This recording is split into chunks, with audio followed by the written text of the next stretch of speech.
Good evening, everybody. How was your weekend?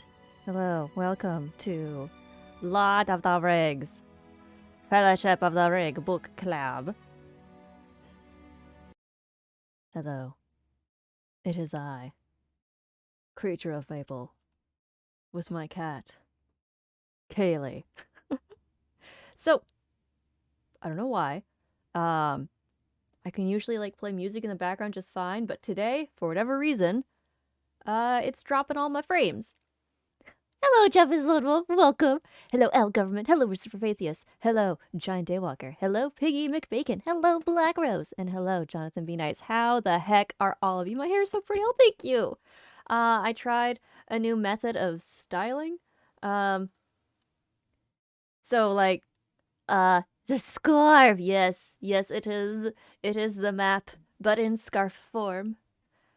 And I love it. It is so soft. So heckin' soft. I don't know what to tell you. It's lovely. But yeah, so normally the way I style my hair is damp styling. So the hair is like you dry off some of the moisture and then you add your products and etc. But then I learned about this thing called wet styling, where you start when your hair is soaping wet. And it turned out pretty good. So if you're having problems with your hair frizzing, highly recommend wet styling, where you just put in all your products when it's soaking wet. Not soaping wet. Wash all the soap out. Alright. I'm gonna continue, even though it's gonna drop some frames, I'm gonna keep the music going, because this is more audio format than video, so I apologize to our video people. But hopefully I'll be able to have better internet soon. One day, maybe. Alright, let me jump on over into Discord. Let me hop into Discord. Now we can start discussing Chapter 3. How is everyone doing, by the way? How the heck is everybody? Alright. Charlie. No. I've played with you today. That's enough. Alright, I'm in Discord if you'd like to join in. Better internet for me too? Hell yeah!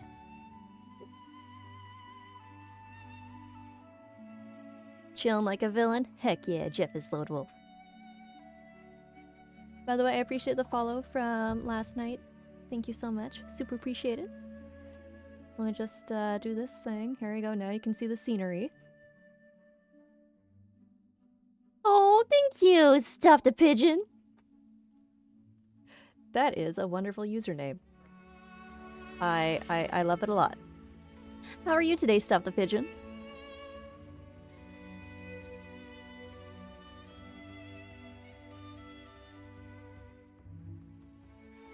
Hello, everybody. Hello. Hello.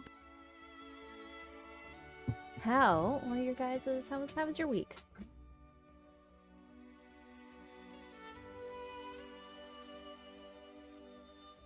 Mine was good, nothing exciting. Well, that's okay too. I lost a lot of money on the Super Bowl already. Oh no! Oh, Oh, I'm sorry. You're good. It's Oh, Stop the Pigeon, you're Ginger. Welcome back. I'll call you Pigeon from now on instead of Ginger. Love the name. Alright, Christopher, how are you?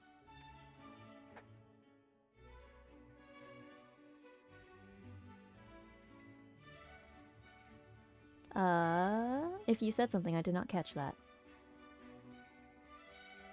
Can you hear me now? Yeah, I can hear you now. Hello, I'm doing great, thank you. Yeah, no worries.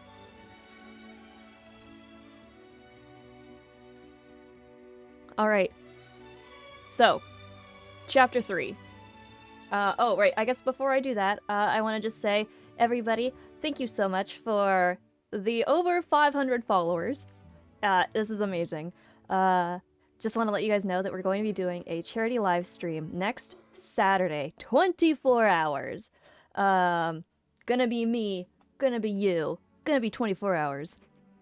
And we're gonna be raising money for the Trevor Project, which is It is a suicide prevention program for LGBTQIA plus youths, and they offer 24/7, 365-day call center, text center, whole bunch of stuff so that youth can talk to someone and hopefully prevent suicide, which is an important goal. So that's what I want to do on Saturday.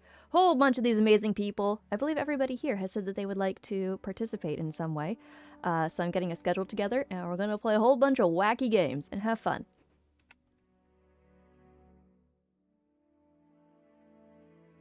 All right. Moving on from that. So, jumping right into the chapter, like I said earlier, I have 11 pages of notes. I got really excited about this chapter, okay? It was good. I loved it. I want to hear your guys' initial thoughts on this chapter.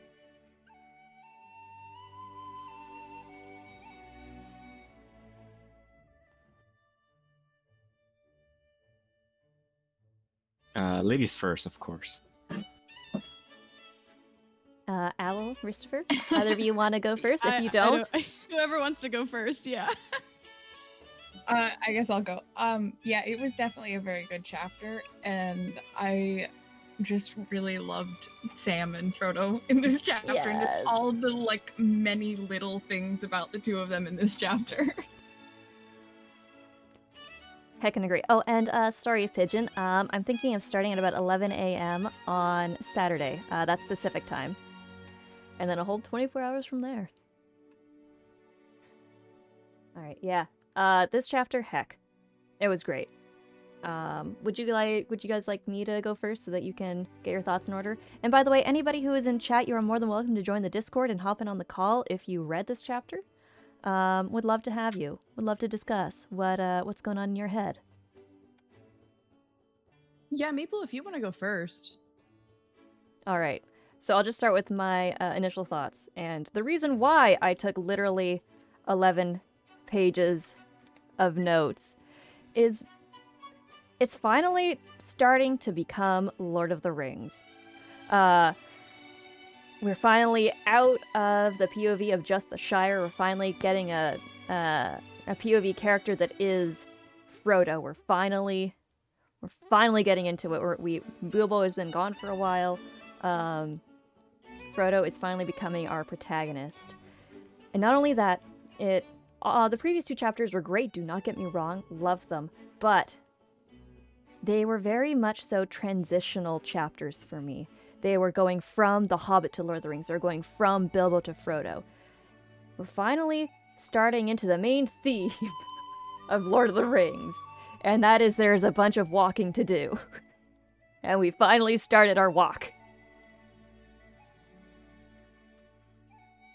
So as silly as it is, that's why I enjoyed the chapter so much, is that chapter 3 is finally kind of where Lord of the Rings starts for me.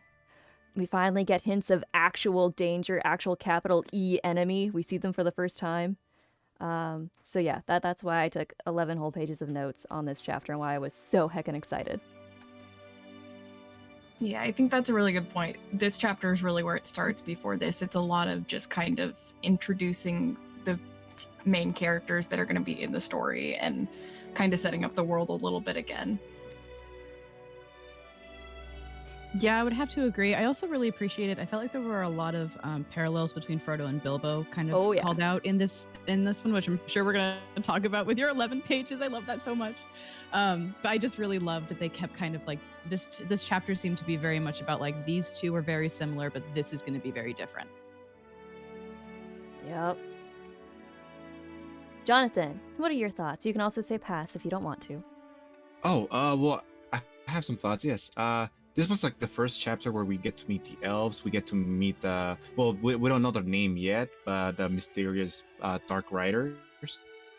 Yep. And yeah, there is some parallels. When even Frodo himself mentions that he's going down the same direction that Bilbo did when his journey, but Bilbo knew that he was gonna go there and back, and Frodo doesn't know if he's ever gonna come back, which is terrifying, really.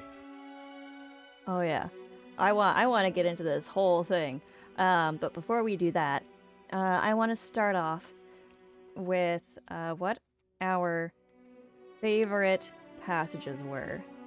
I had a few favorite moments, I gotta say, but let me go find my favorite passage right out of my book. If any of you have your favorite passage ready to go, please let me know, because I still have to go grab it. Yeah, I have mine. All right, please feel free. Yeah, okay. So my favorite passage was when Gildor was talking about that you shouldn't really mess with the affairs of wizards. I love the response Frodo gave, which was, and it's also said, answer Frodo, do not go to the elves for counsel, for they will say both no and yes. I love that because it made me like Frodo much because he came like quick-witted against elves, and also I feel like elves were kind of underestimating the hobbits when they first met him, and this was showing like, no, we're kind of don't underestimate the hobbits. Yes, that is a wonderful line. It is an absolute favorite among Tolkien fans, and it's a very famous one as well. So, heck yeah, fantastic choice. Owl or Ristifer, do you want to go next? Yeah, I can go. My favorite part was this. It's actually a little quote that I just love so much. It talks about Frodo says it that Bilbo used to say. I'm just going to read it. He used to often say that there was only one road, that this was like that it was like a great river, and its springs were at every doorstep, and every path was its tributary.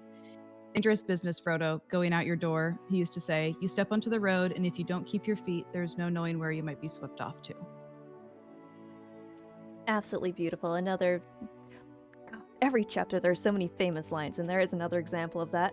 As I'm sure a lot of you guys know, that was also from, or the movie took that as well. And it's actually in a very similar spot, so they didn't, in the movie when that line is, that's Frodo trying to console Sam as they're walking. So, unlike all the other quotes where the movies took, they actually put it in the right place. Not to diminish what you're saying at all, Christopher, it is a beautiful line, and it definitely resonates with me a lot, too. Honestly, every sentence of this book is amazing, so... Yeah, no, I just love the way it's like, adventure. Like, it just gets you ready for, like, what's to come. It's just so, beautiful. Yeah. Owl! If you don't have a favorite one, please let me know and we can just skip. I don't want to make you feel like you're on the spot. Oh yeah, I don't have like a specific passage because I listened to this chapter. There was a bunch of parts that I really liked, but I didn't like catch any specific passages. Excuse me.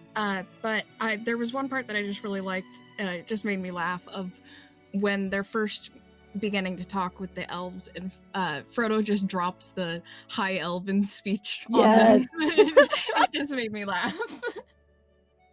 And they're like, wait, you what now? Yeah, and he says something of speak no secrets around him or something. He makes some joke along those lines. Excellent. I'm glad you picked up on that. Since you are listening to the audiobook, how was it? And also, which narrator are you listening to? Oh, it's very good, especially with all the songs and stuff in this chapter. I was kind of happy we'd listened to it rather than reading it. Let me double check. It's the one that was on Audible, the unabridged version. So that'd be Rob Inglis. Yes, highly recommend that one. Yeah. If anybody prefers listening to books over than reading them, highly recommend Rob Inglis's reading of Fellowship of the Ring. Beautiful. All right. So I got mine here. So let me read out my favorite passage. I mean, every single one that everyone else has said are also my favorites, but this is also another one. So this is also with Frodo and Gildor. Just to preface this, I love, it's just, the imagery. Okay, here we go. I cannot imagine what information could be more terrifying than your hints and warnings, exclaimed Frodo. I knew that danger lay ahead, of course, but I did not expect to meet it in our own shire. Can't a hobbit walk from the water to the river in peace? But it is not your own shire, said Gildor. Others dwelt here before hobbits were, and others will dwell here again when hobbits are no more. The wide world is all about you. You can fence yourself in, but you cannot ever fence it out. I love that so much. I actually circled that too in mine. I'm so glad that you said that because that's literally so beautiful. Oh, and I know. I'm so glad that you brought that up. Because, like, that it's true of literally every place on Earth as well as Middle Earth. That there are people before you and there are going to be people after you. Just because you think this is your land doesn't mean it actually is. Like, I mean, most of us are here in North America. This wasn't, always white people's territory. There are people who were here before us and people who are going to be after us. And just for an elf who is literally older than anyone else here, older than quite a few people, probably in the same age as Galadriel. So, a few thousand years old is being like, hey, check yourself. This isn't your Shire. Yeah, that was a very good one. All right. So with our favorite things out of the way, let me see. It also seems pretty clear that Ian McKellen took from his rendition of Gandalf here, and you love it. Oh yeah, Gentle Fox. Yeah. God, they're all great. Everybody, every single one of them. Rob Inglis did an amazing job, and you can definitely hear, like you said, where Ian McKellen took some of his inspiration from. All right. So with our favorite passages out of the way, let's go to the synopsis of Chapter 3. 3 is company. Does anybody want to do the synopsis? It can be brief, don't worry. We'll go into way detail later, so if you don't just want to say what happened in this chapter, please feel free.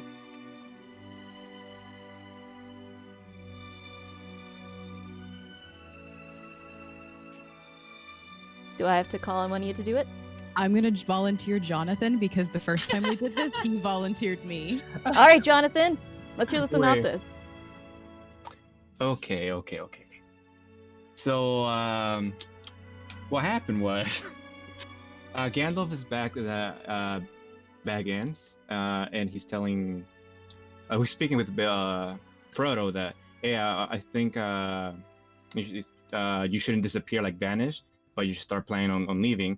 And Frodo is like, yeah, I'm planning on leaving on the 22th of September, which was Hi, his Julie, birthday. welcome. How the heck are you doing? And his plan was basically to sell the Baggins to How was your weekend? I forgot the name. The family Sackville ones. What's the name of the family one? Bagginses.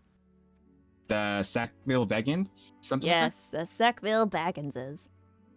So he sells his stuff, and he has his last party there with Mary, Pippin, Sam, and someone else. I Happy to forgot be home who. again. Excellent. And Being he home is one of the decided main to take a themes walk of all the way Lord of the Rings. to his new home. And on the way there, it's just basically him, Sam, and Pippin, because Gandalf had to leave, and that's I think where the title comes to the Three's Company, because it's just the three of them.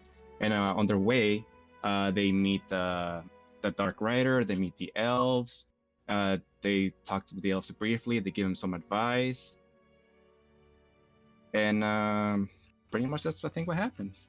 Yeah, that is the chapter in a nutshell. Thank you so much for volunteering to do the synopsis. Yes, I did volunteer. Yes. Yeah. So, like I said in the beginning, this is where Lord of the Rings gets started. We start walking. So lots of descriptions of hills and the path and the road and going up and down, and there's some turns in the corner, and look at that hillside and the trees. This is Lord of the Rings. This is all we're going to get from here on out. I mean, obviously I'm being a little bit facetious, but this is the heart of Lord of the Rings, is the journey. Hello, Kumar. How the heck are you? It is wonderful to see you. Hope you're having a wonderful day. All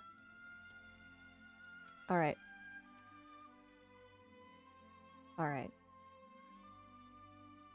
So, I guess. Oh my God, chromatophoro. That is amazing. That's rainbow unicorns. I need it. I need that so much in my life. What an emote. I guess that's 4 emotes. Heckin' love it. This has nothing to do with the books. I was just very happy to see that. Alright, so long synopsis time. Let's go back and let's delve a little bit deeper into this. So, where we last left off last week was we had our unexpected party, of course. That was the week before. We've almost doing this for a month. This is crazy. Anyway, I'm getting sidetracked already. We had our unexpected party. Bilbo disappears, goes off, starts his journey to Rivendell. He retired. He left the ring to Frodo. Gandalf has a very long talk with Frodo about the danger, capital D danger, and the capital E enemies of Middle-earth, and how his ring is in fact the One Ring. And it's gotta be destroyed. And then 2 weeks pass. And Gandalf is kind of chiding Frodo, being like, you've literally made no plans. You know what this ring is. You know how dangerous this is. What are you doing? And Frodo's like, well, I mean, I gotta get going, but I don't want to. Like, come on, it's about to be summertime in the Shire. You can't miss it. It's literally going to be the best summer ever. Why would I want to leave? And I mean, obviously, I know I have to leave. So he's dragging his feet over this. And Gandalf kind of pushes him and convinces him, like, come on, let's go. Let's make plans. And then Frodo's like, well, what if we leave after our birthday? Our birthday, capital O, capital B, our birthday, because he still refuses to believe that Bilbo is gone, despite it being 20 years since he last saw Bilbo. So Gandalf had enough of his delays and agrees and says, okay, fine, but you're leaving on your birthday. And if you don't, I am turning Sam into a toad, because I'm sure he's gonna blab. If he blabs, toad time. Gandalf also says that, Frodo. He's like, well, okay, I guess I'll go, but like where? And Gandalf kind of looks at him. What do you mean where? You can literally go anywhere. North, south, east, west. Choose a direction and go. Do you want a heading? Fine, go to Rivendell. And Frodo's like, oh my gosh, I never thought of going to Rivendell. I could see Bilbo again. And so that's finally when the plans get set in motion for them to head to Rivendell. Oh, thank you so much for the follow, Zubby Turtle. How the heck are you? So Frodo eventually, 3 months after this discussion, decides to sell Bag End. Like, this is, I don't know why, but last time I read this, I didn't understand how big of a deal it was that Frodo just up and sells Bag End to the Sackville Bagginses of all people. Like, he sells his home. Like, I know he has to make it seem as though he's actually leaving Hobbiton, but to actually sell it and not just like let like the gaffers hold on to it for him. Yeah, I don't think I realized he did that, because that kind of surprised me in this chapter. Yeah, in the I movie. kind of had a theory. What is your theory? I feel like he sold it to them just to not put in danger the neighbors, the gaffer. Aww. I feel like if he puts in danger his family, the one he doesn't like, he wouldn't care as much. Damn, dude. Oh my god. Oh, I mean, am I wrong? No, you're not wrong. No, you're not wrong. But goddamn, I never thought about it like that. Wow, Frodo cuts as deep as Bilbo does.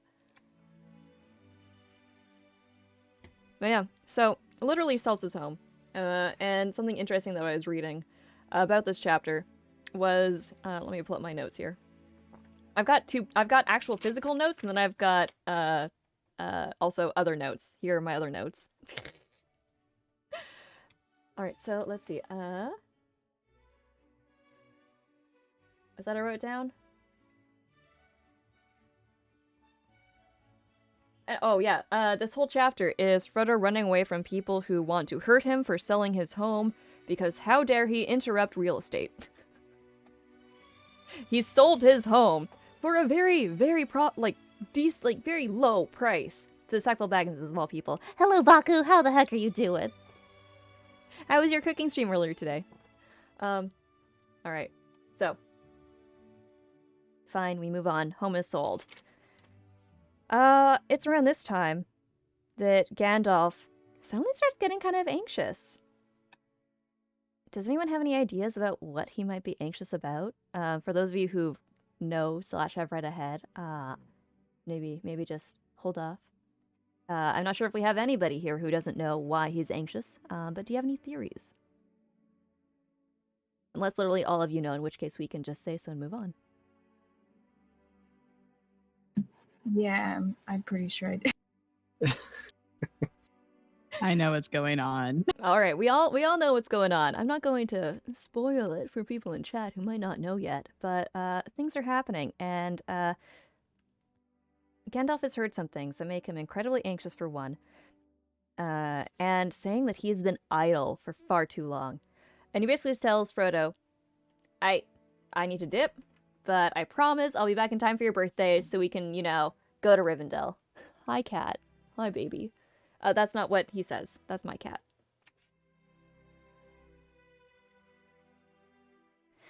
And then we don't hear from Gandalf again. The summer comes and goes.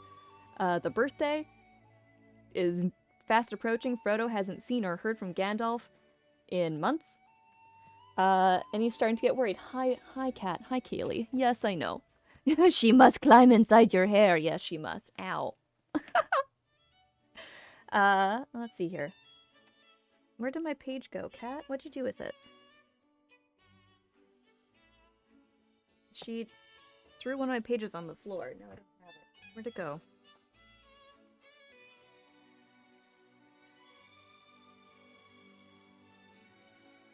What am I to do? I had a page and now it's gone.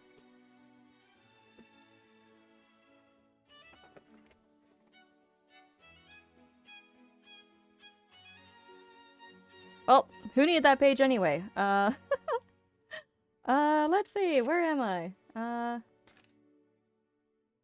Birthday party, yes. So then the birthday party happens, and again, Frodo is basically trying to will Gandalf into existence, as still haven't seen or heard from it at all. But still no show. So, after the party, our lovely four hobbits, Frodo, Samwise, Pippin, and Merry, have a nice bit of food at Bag End. At this point, the house has been sold. Lobelia had previously come by and basically took inventory of every single piece of item in the entire house to make sure that nobody stole anything. Right, here's another little cute thing that I saw in here that I wanted to say. One last dig at the Sackville Bagginses before they leave. Where is it?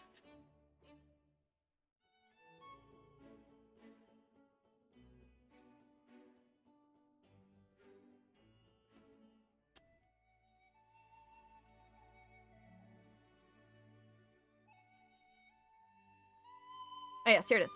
Alright. Mr. Frodo was selling Bag End. Indeed, he had already sold it to the Sackville Bagginses. For a nice bit, too, said some. At a bargain price, said others. And that's more likely when Mistress Lobelia's the buyer. Otho had died some years before, at the ripe but disappointing age of 102. Couldn't even make it past 110, yet to die at 102. How shameful. Shame on you, Otho. How dare you only be on this planet for 100 years? 102 years. How dare. I also think I noticed Frodo mentioned that when she came over to take inventory of the house, he didn't offer her tea as Yes. they all the others went to go have tea, and then I think I remember they mentioned that they left the washing for her. Yep. Yes. They also drank all of the wine. Yes. Like, they drank all the good Oh, wine. yeah, They before they left. It was great. They're like, you know what? Lobelia doesn't deserve this. Let's drink all that good wine that was laid down by Bilbo's father. And so they drank it all. And to boot, when they were actually ready to leave, and they had all their packs, their bags packed, ready to step out the door, Frodo's like, yo, where's Sam? And he calls for Sam, and Sam comes running out of the house, beer foam on his mouth, Oh, yes. saying, sorry, I had to say goodbye. So it's implied that he literally just took a swig out of the beer storage in the cellar, just without a cup, just with his mouth. 'Cause that's a big middle finger to Lobelia.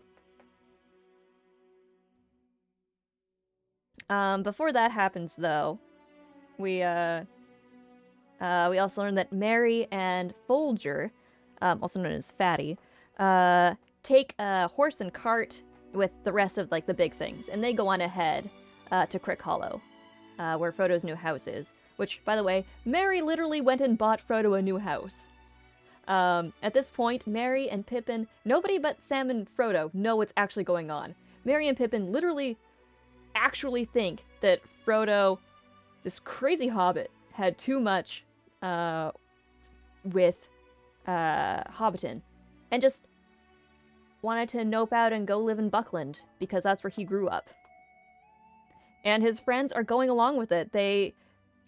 What good friends? They're like, yo, I respect and understand your decision, even though this is literally the hottest property, in the Shire. We get you. It's fine. It's cool. We'll help you move. Like, what good friends?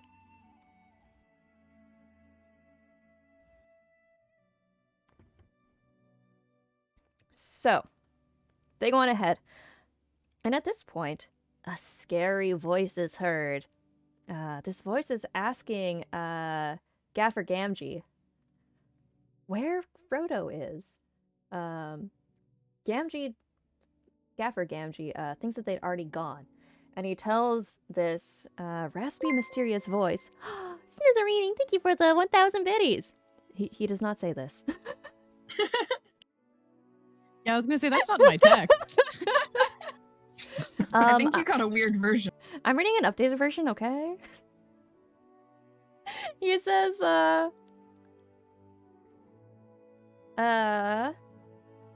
right.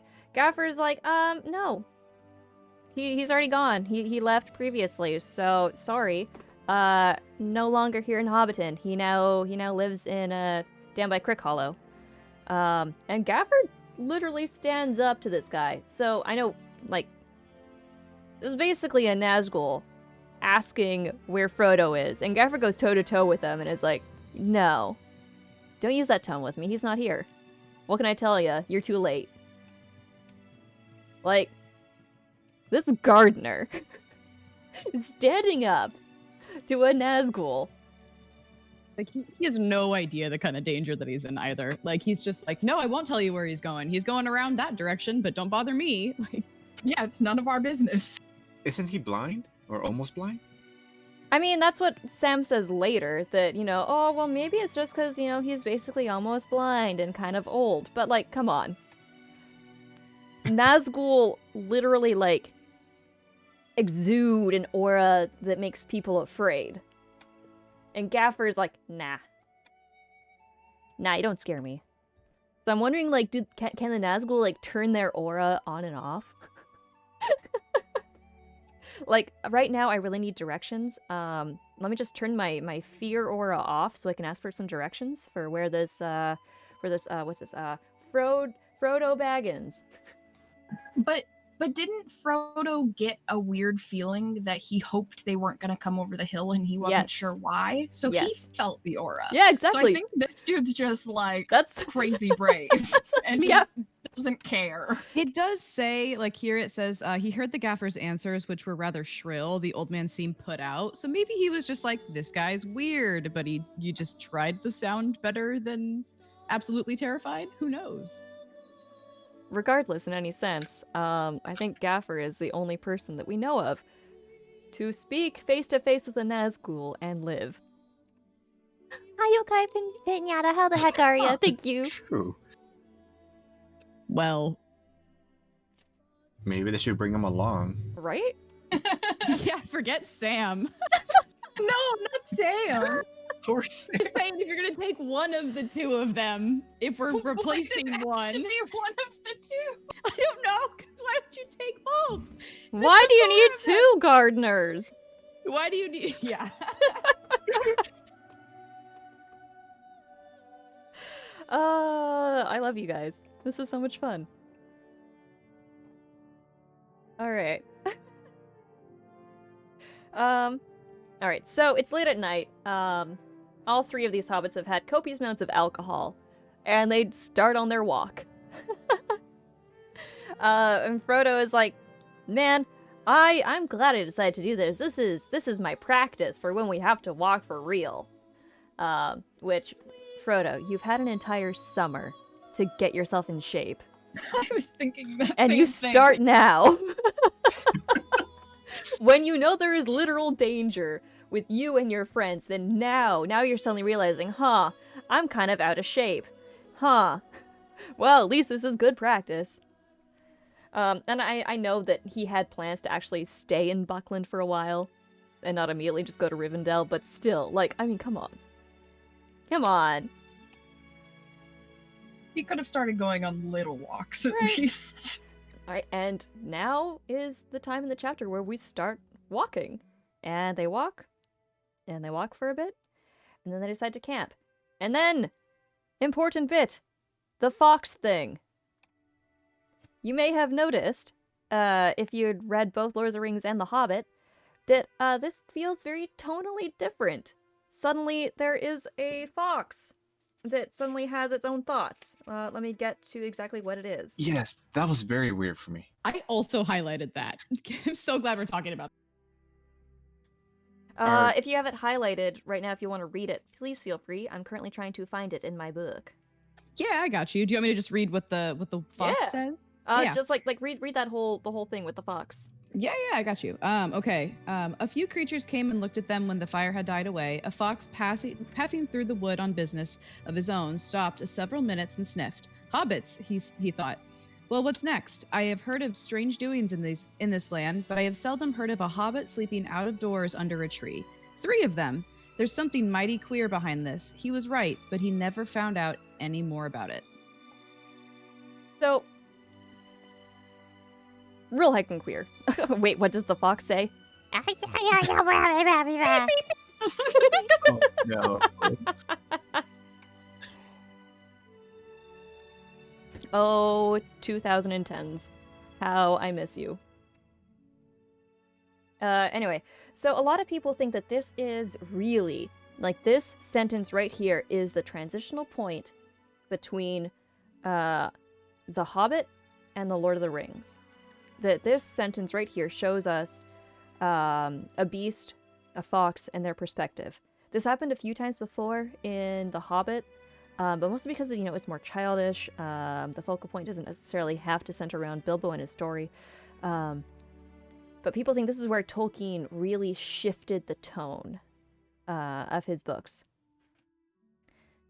And again, we also have to think about the, like, not just Tolkien writing this, but Tolkien writing as a whole bunch of people writing this book, because as we discussed in our first meeting, that this book is supposed to be read like a historical tale that was written and edited by tens, if not hundreds, of different people through the ages.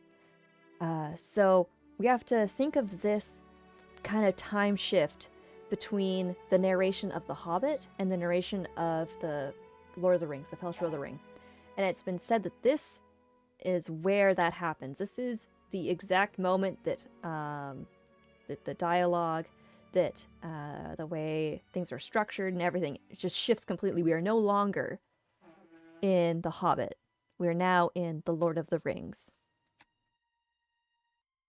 And I want to know what your guys' thoughts are on that.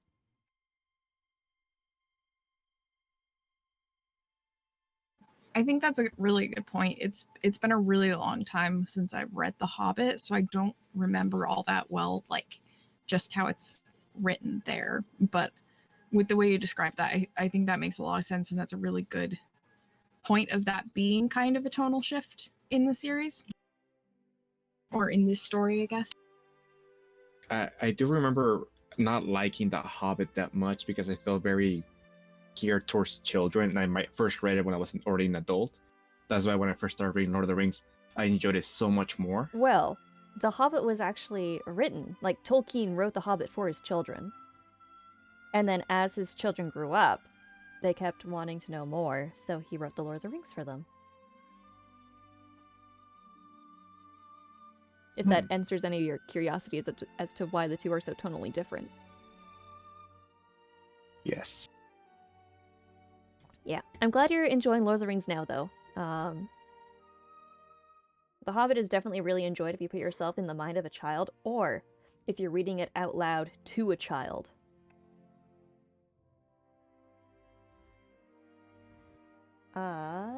Christopher, did you say what you thought about this specific tone change? Oh, I did not. Sorry. Yes, I did notice that. I hadn't noticed it until you just pointed it out. But I would say that, Master like, Gamer, how are you? I guess I can definitely notice the change just in like that warm kind of like this fox is talking, and like it seems so a little bit better. But then the first sentence after it is like the morning came pale and clammy. Like it almost feels a little bit of a story. Like it's very much of a different shift. I did not think about it until you said that, but you're completely right. And again, I didn't come up with this. Like I said, I read about this in my research. And I knew about this sentence before because this, like when I first read this, that was something that really like spoke out in my mind when I read this back in like, I don't know, like grade 8 or something. So I remember looking this up, and that was one of the things because like previously we had no talking animals before or since in Lord of the Rings. And I remember looking that up then. And that's just something that Tolkien scholars have been saying. So, yeah. I'm not claiming that I discovered this or came up with it. Oh no, but even just like bringing it up, I'm like, oh crap, that's absolutely right. I love Tolkien people. Tolkien people are the best people. I mean, every people are best people, but like Tolkien people, mwah. All right. So now, after their first night out in the open, we realize these hobbits have never camped before in their entire lives. Pippin immediately wakes up and is like, "Where's breakfast? Where's the hot water?" And Sam jumps up like, "Oh my god, I haven't prepared anything." And then he realizes, wait, I don't have a kitchen. Hot water, what, where? And so all of them quickly discover that they have to go take a bath in the very cold river close by. These poor hobbits do not know what is in for them in the future. I just like that they woke up and just seemed to expect that stuff was going to be there when it wasn't there last night. Yep. I guess to be fair, they had a lot of alcohol. Maybe they were fairly drunk. Who knows? That's true. They might have thought it was there last night. Maybe Pippin just forgot where they were. It's like, I guess I'm feeling kind of weird. Where's breakfast? I want hot water for a shower right now, please. Now, oh wait, question. we're Is outside. Sam a butler? What's that, Jonathan? Sorry, I talked over you. I feel like they treat Sam like a butler. I thought he was like the gardener. A little bit.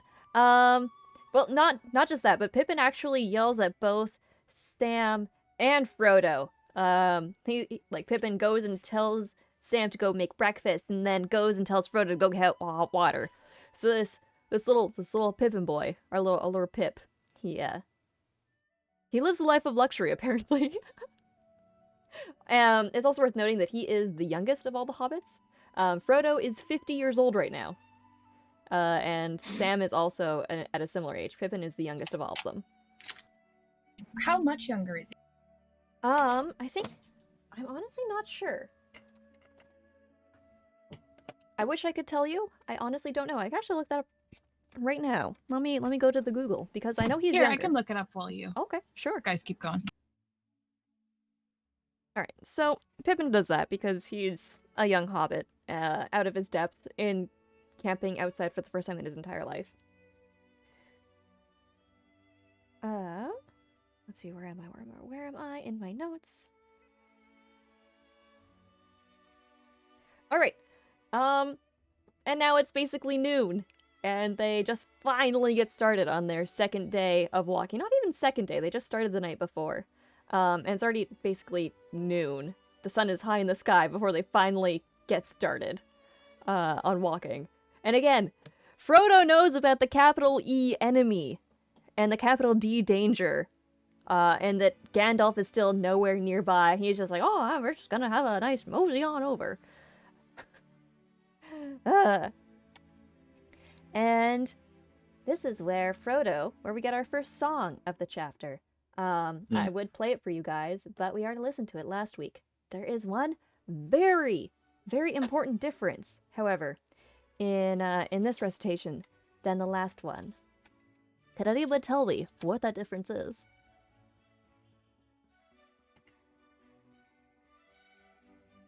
Give me just 1 second. I'm looking for it. Okay.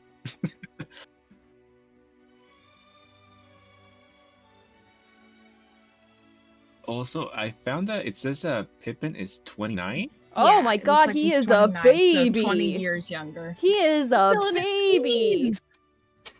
He isn't even an adult by Hobbit standards. Hobbits don't come of age until they are 30.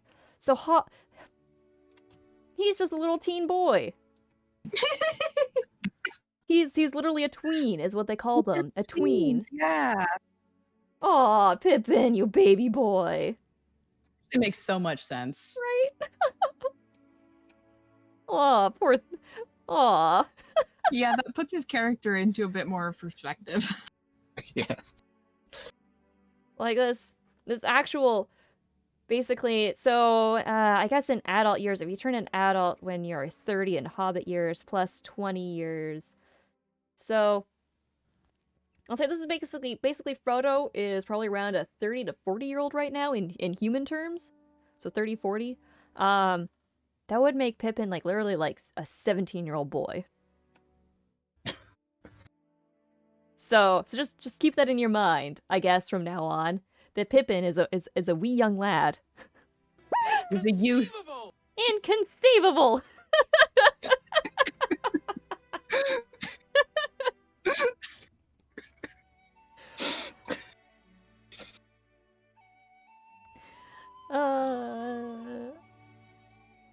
Sorry, Christopher, did you happen to see the one very important difference between this recitation of the Old Walking Song and Bilbo's Walking Song?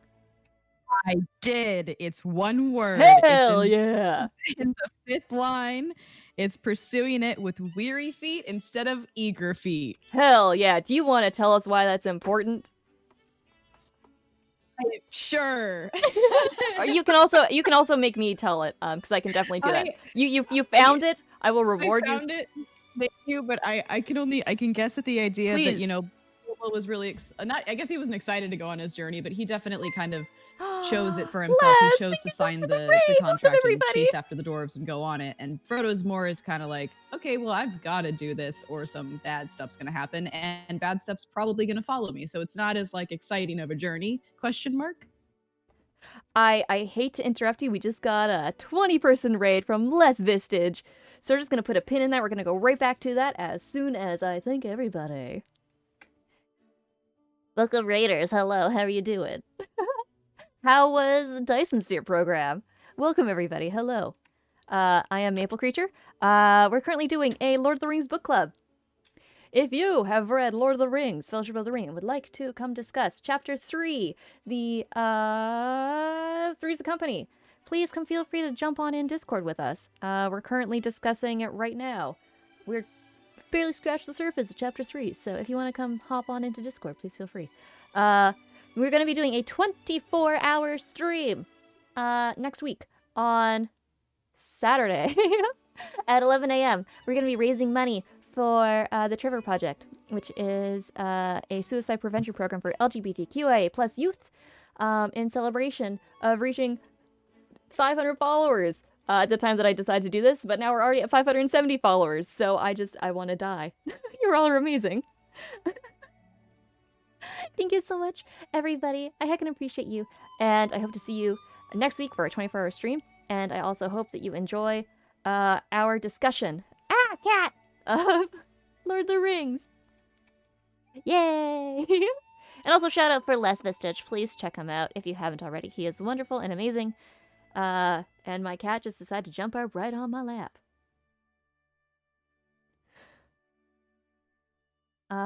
So right before the raid, we were previously discussing the importance of the difference between a very, very small difference for, between two songs. One song was in our previous chapter where Bilbo sang about adventure. It's called The Road Goes Ever On and On. And we get basically a reprise by Frodo here. However, it has literally been 20 years since he last saw Frodo. And he's basically pulling this out of his memory. And as our lovely Christopher said, the key difference is in Bilbo's recitation. He says,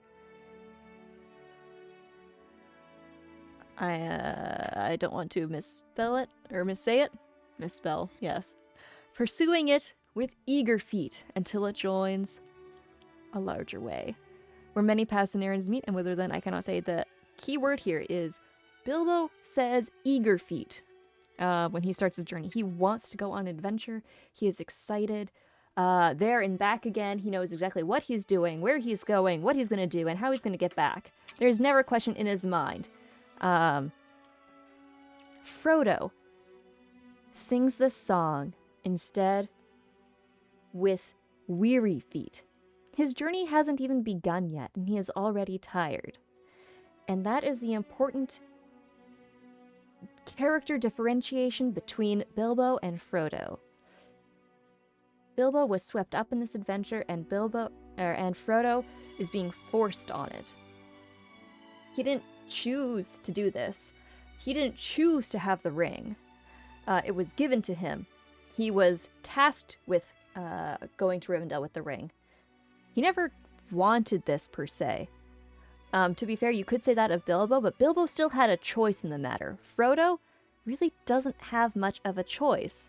If he doesn't want the Shire to be enslaved, if he wants to make sure all of his friends and family are able to live a life free of oppression, if he wants to make sure that big, evil Sauron does not take over and come back to power, he has to do this. So before he's even started his journey, he is already weary. And that theme carries with him for the rest of the books. And I love that with one word, Tolkien is able to change the entire meaning of this poem from what Bilbo says to what Frodo says with just one word, from eager to weary. And this is my TED Talk. It's a very good TED Talk. Because you're completely right. Is if that one word change, even that last sentence of the entire thing, and then with it's and whither then I cannot say, that's so much more ominous in Frodo's version than Bilbo's. We're not in The Hobbit anymore, Toto. We're in The Lord of the Rings now. But yeah.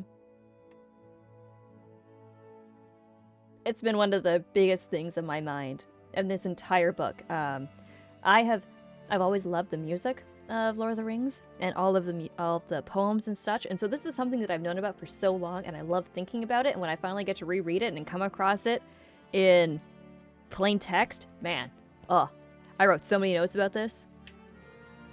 Like, I wrote so many times to tell you guys about this because, so important. One word.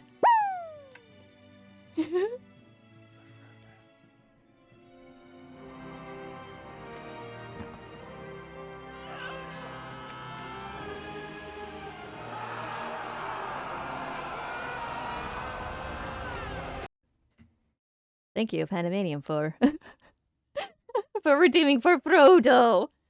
Apologies for the sudden lack of speech. I had to do the for Frodo. All right, moving on. God, I'm on page 5 now. Almost halfway there, guys. Almost halfway there. All right. So Pippin asks him after he sings this, "Hey, that kind of sounds like something Bilbo said. Is that did you get it from him?" And and of course the baby Pippin in his armor. Yes. And Frodo's like, no, I don't think so. It came to me in a distant memory, which, fair. He hasn't seen Bilbo in 20 years.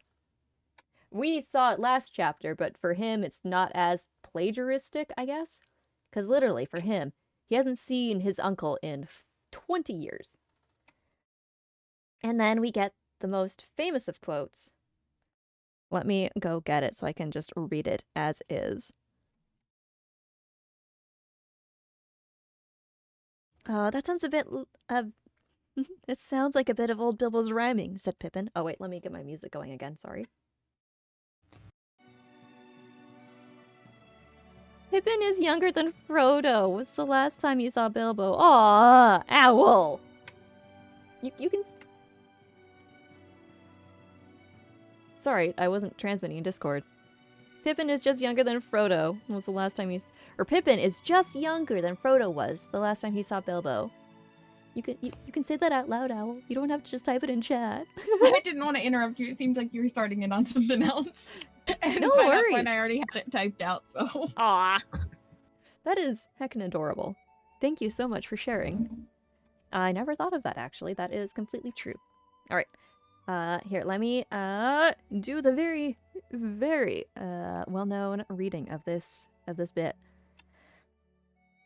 It sounds like a bit of old Bilbo's rhyming, said Pippin. Or is it one of your imitations? It doesn't sound altogether encouraging. I don't know, said Frodo. It came to me then, and as if I was making it up. But I may have heard it long ago. Certainly, it reminds me very much of Bilbo in the last years, before he went away. He used to often say that there was only one road, that it was like a great river. It springs up at every doorstep, and every path that is tributary. It's a dangerous business, Frodo, going out your door, he used to say. You step out onto the road, and if you don't keep your feet, there's no knowing where you might be swept off to. Do you realize that this is the very path that goes through Mirkwood, and that if you let it, it might take you to the Lonely Mountain, or even further and to worse places?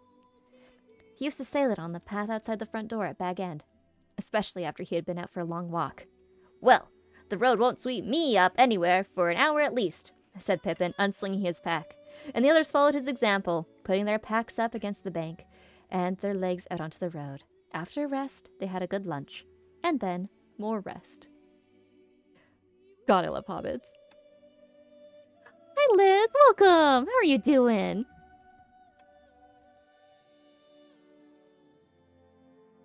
I hope you're having a wonderful day, Liz. Thank you so much for joining us. How are you doing? Welcome to Lord of the Rings, Fellowship of the Ring.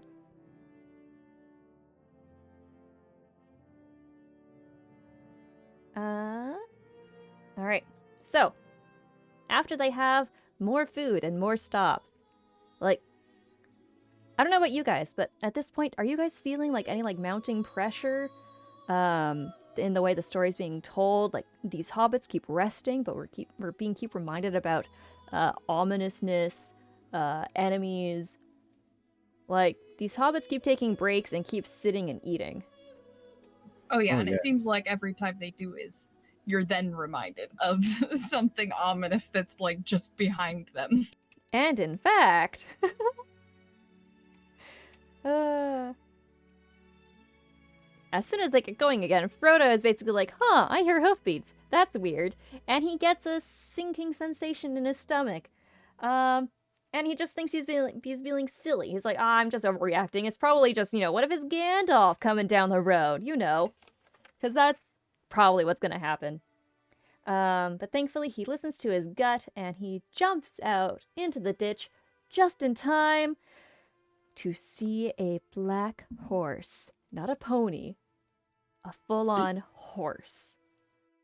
Just hobbits are small, and they ride ponies, so when they talk about horses, they mean ponies. But this is a real-ass horse. With a rider clothed all in black. The other hobbits, they're currently hiding down in the ditch, and they can't see anything right now. Frodo is the only one who has a view through some tree roots onto the road. And the horse and rider stop right next to them. And Frodo is currently feeling incredibly overwhelmed, anxious, and terrified, and he wants to put on the ring. He's thinking of all the times that Bilbo would put on the ring. Obviously, this is the perfect time to put on the ring, to literally disappear. Thankfully, he withholds the urge for a moment. He touches the chain, and at that moment, the writer has been sniffing this entire time, by the way. Like, sniffing the air. Smelling for something with an invisible nose? We don't know. So then Frodo touches the ring, and the rider disappears at that moment, or rather, rides away. Sniffing. Yes, Bahu! Sniffing! The term actually used. Let me read you from the book.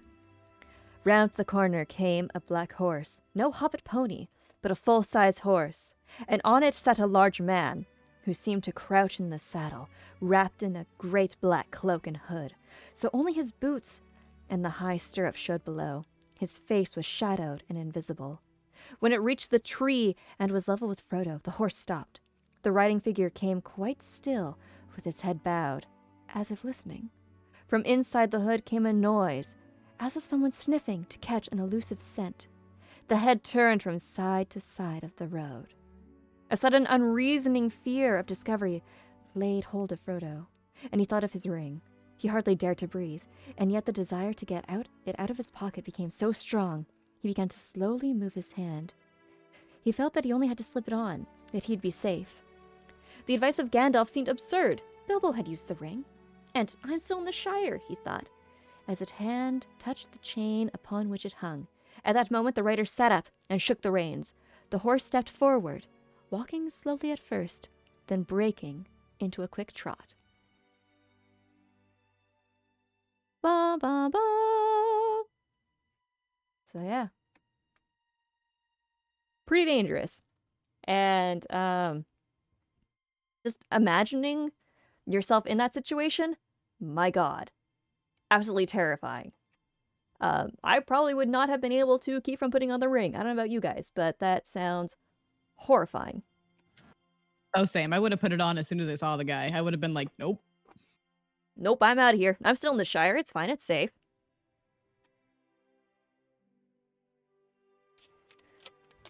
It was kind of interesting. I made this note on the side in my book about that passage, though. I was is kind of more of a question, but Yeah.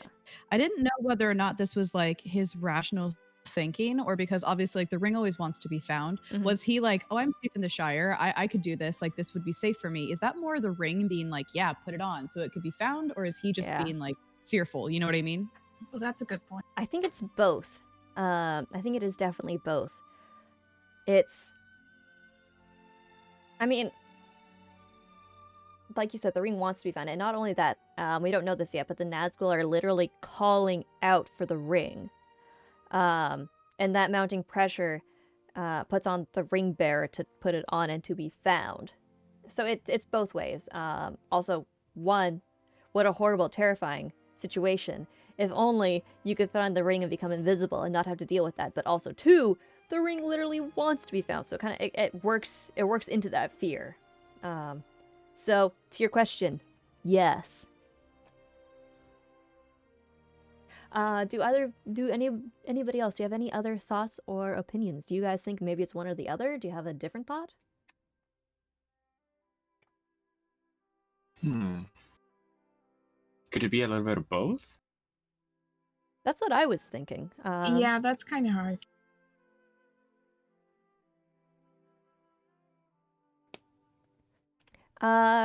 Ritual Aphid, it wants to be found by the enemy. Capital E, enemy. It wants to be found by Sauron. And these Nazgul, these Riders in Black, work directly for Sauron. Sauron controls them completely, as they had the 9 rings of men, and therefore are completely under his domain. And that's why he sent them out, to find Shire Baggins. Alright, so the rider goes on, and finally our hobbits, once the coast is... No, it's okay, Ritual Aphid, don't even worry about it. Do not ever feel bad about having any sort of questions, concerns, anything. Tolkien is a lot. There's a lot to learn here, and you probably haven't been reading along with us this entire time, so you don't have the text to reference either. So don't even apologize ever. If any of you ever feel like you're misunderstanding something, if you are confused, please feel free to ask. I do not ever mean to, when I explain, to like belittle you or say like, oh, you're just not smart enough to know this. I apologize. I get really excited about Lord of the Rings, and I want to share everything that I know about it. So please never feel intimidated. I want to share with you everything about this. So any questions, thoughts, anything, I want to hear from you, even if you're not in Discord. So thank you so much for asking, Ritual Aphid. That is wonderful. I love answering questions. I want more people to be brought into the Tolkien sphere, I guess you could say. And that goes for people in Discord too. Because I love you all. Oh yeah, Tolkien's a journey. So like it's totally, yeah, all good. And again, just like Maple said, I think we're all more than happy to sit here and talk about it all night. What? Yeah, there's literally Tolkien scholars, so Yeah, there's people who devote their lives to these texts. I certainly do not have any or all of the answers. I am merely... Ain't Tolkien a god? Yes, Tolkien is a god. No. Ain't Sauron like a god or something? Yes, Ritual Aphid. Sauron technically is a god. I guess not god, but lesser god. So you've got the one god that made everything. And then you got the 12 gods that he created that actually made everything. And then under those gods, you've got the lesser gods that helped those lesser gods build everything. So there's like 3 tiers of gods. Sauron is like a 3rd tier god. If that makes sense. You could think of Sauron as like an archangel if you want to think of the hierarchy of angels in Christian mythology.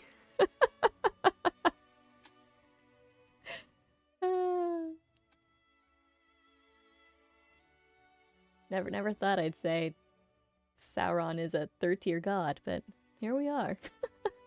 You're not wrong.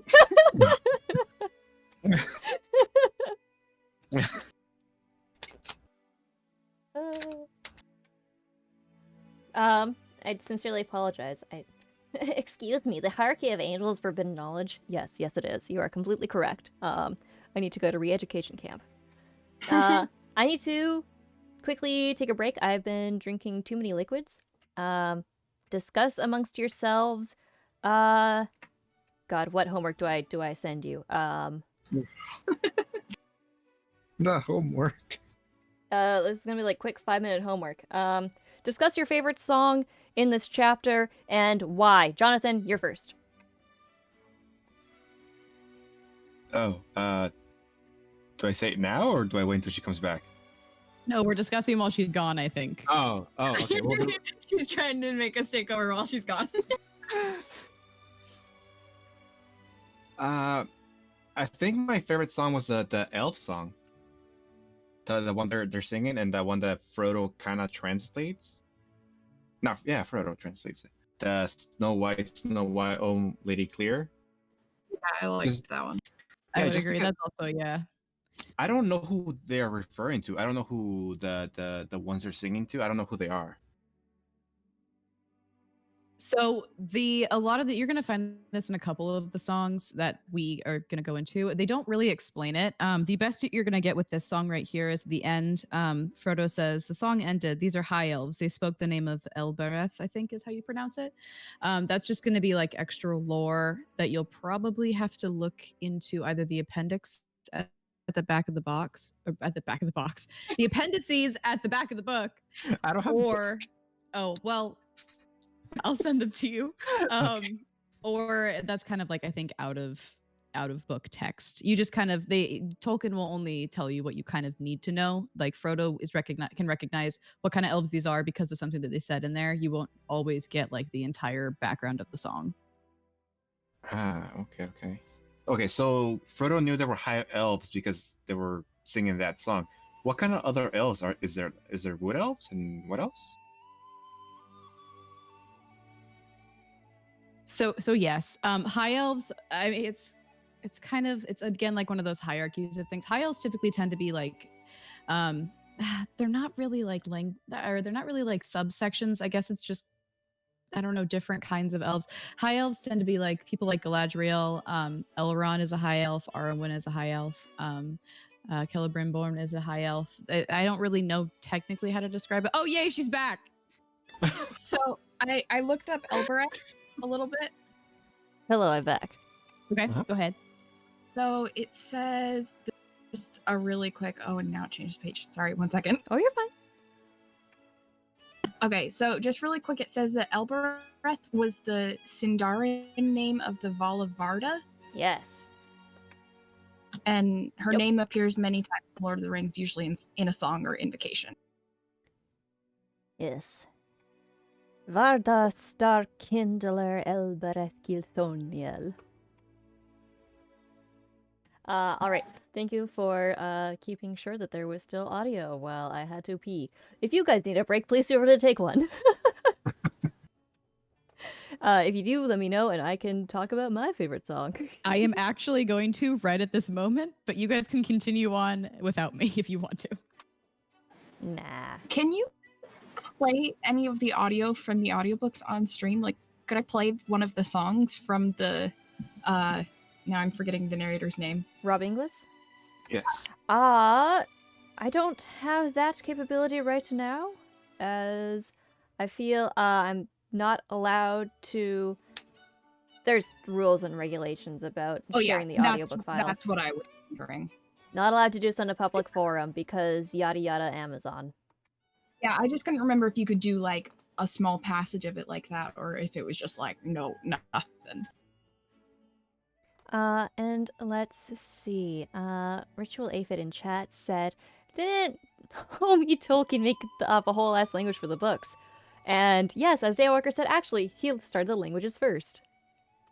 Well, he made multiple ones. Yes, he made multiple languages, but that's the entire reason why the books were started to begin with, was because he started making a language, and he just decided that this was going to be the language of the elves. And then he realized, well, if there's a language that I'm making, then people must have had to use it. So I'm going to have to make up a people to use this language. And I'm going to have to start making up the stories of their world for why they exist so that they can use this language. And that's the Lord of the Rings, and the Silmarillion, and the history of Middle-earth, and everything. And yeah, he actually was what do they call it? A philologist? A studier of language is what he was. He was a professor of linguistics in Oxford. So the books are just like Intro to Elvish 101? Yes. As well as the other languages he wrote to go along with Elvish. And as soon as we get to the Elbereth Starkindler, I will link that as well, but that is the third song in the text. And I will play for you the other song, which is our Home is Behind the World Ahead. So we'll be playing that next, and then we'll play Elbereth Starkindler next. Okay, hi, what did I miss? We were just discussing why Elvish was the reason that Tolkien made this entire thing, because he was a linguist. Ah, right on. Hell yeah. All right. So thank you so much, guys, for that segue and for your discussion about your favorite songs in Lord of the Rings, or at least in this chapter in Lord of the Rings. Shall we continue on, or did you have any further points that you would like to discuss while I was away? We were talking about elves and the different kind of elves. Gotcha. Cool. So like the we'll get there. We will definitely go back to that when we get to where we meet the elves in this chapter. So let's see. So the writer just left. And at this point, Sam remembers what Gaffer Gamgee had told him about this Black Rider, and Frodo wants to tell Pippin what's going on, but he can't. As you know, if he did, Gandalf would unfortunately have to turn Pippin into a toad. This isn't the actual reason. This is just my headcanon reason. Because obviously Pippin would be in danger, and Frodo doesn't want anyone else being in danger like he and Sam are. So he basically just says, "Sorry, Pippin, I can't tell you why this is dangerous." And Pippin was cheerfully just saying, "Oh, there's really no connection at all between, this Black Rider and, that person who was asking about you. It's fine." Well, fine, since you're being so mysterious. Fine. Keep your secrets, says Pippin. Alright, so after that, they do what all hobbits do in stressful situations, and they have more food. And it's been a while, they walked a bit, they've put some distance between themselves and the previous instance, they're feeling much happier, and they start singing. And so now we come to the All Shall Fade song, as what they did in the Lord of the Rings movie, The Return of the King. A lot of you guys might know, but it's a little bit different in this passage as it was in the film. So I would like to play for you what was in... Should I play you guys what the song in the book is first, or should I play you what the movie is? You know what? We're gonna do the book first and then what the movie does. Does that sound good? Yes, I'm so excited. Yes!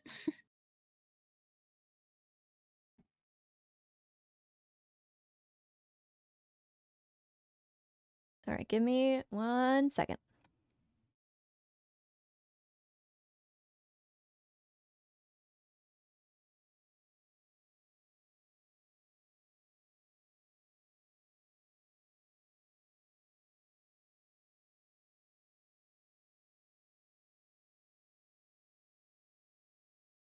What the heck do they even call this song?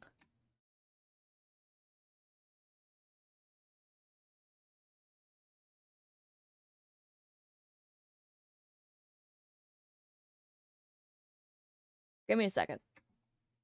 I had this previously. I apologize for being so, not ready.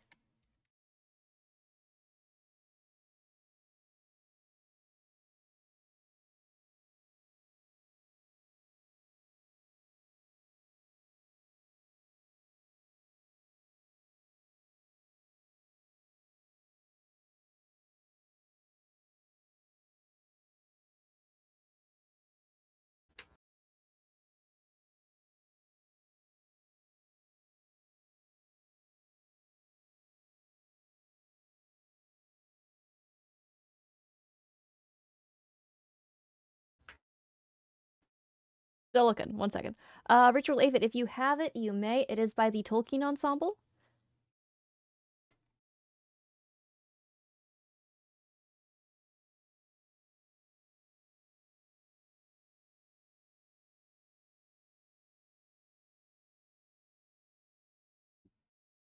Oh, I'm sorry. I'm looking up the Tolkien Ensemble.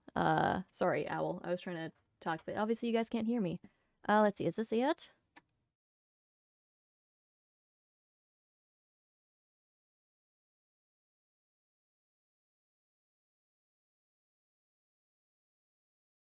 We're missing one. We're missing the... Upon the hearth the fire is red, beneath the roof there is a bed, but not yet weary are our feet. Still the corner we may meet, a sudden tree or a standing stone. I'm looking for that one.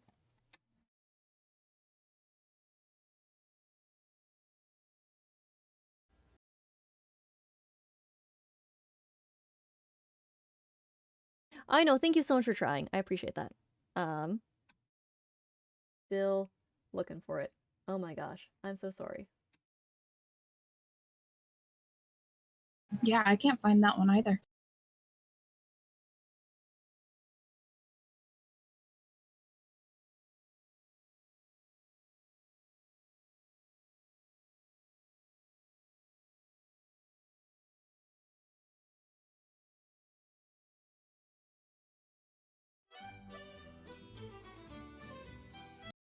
I found it.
going on an adventure and then coming back home. Pippin's song in that instance was more about just the death part. Specifically, he says, he takes the last verse, home is behind, the world ahead, and there are many paths to tread, through shadow to the edge of night until the stars are all alight. And then they completely remove this one, the world behind, the home ahead. So they completely take that out, because this is basically another There and Back Again Journey song. But they want to give that emotional impact, so they just take out that Instead, home is behind, the world ahead, and now the world behind and home ahead. They also take out, we'll wander back to home and bed. Because, it has to be a sad song. And then we do, in the song, it goes, mist and shadow, cloud and shade. Whereas here it is mist and twilight, cloud and shade. And instead of saying, all shall fade as in, like, everyone is going to die in the end, everything will fade away. This is, away shall fade, away the darkness. Let the light in, away shall they fade, we are going to home and to bed. And then, of course, the last few stanzas, fire and lamp and meat and bread, and then to bed, and then to bed. So wait, that tavern song was what Pippin was supposed to sing, but he made it super dark. I'm just saying the movie, the movie. So, like, Peter Jackson and all of them.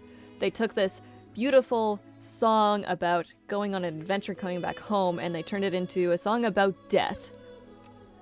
Is basically my grievance, and trying to show you guys the difference tonally between the text and what was written by Tolkien, and then what the movie did with it as well.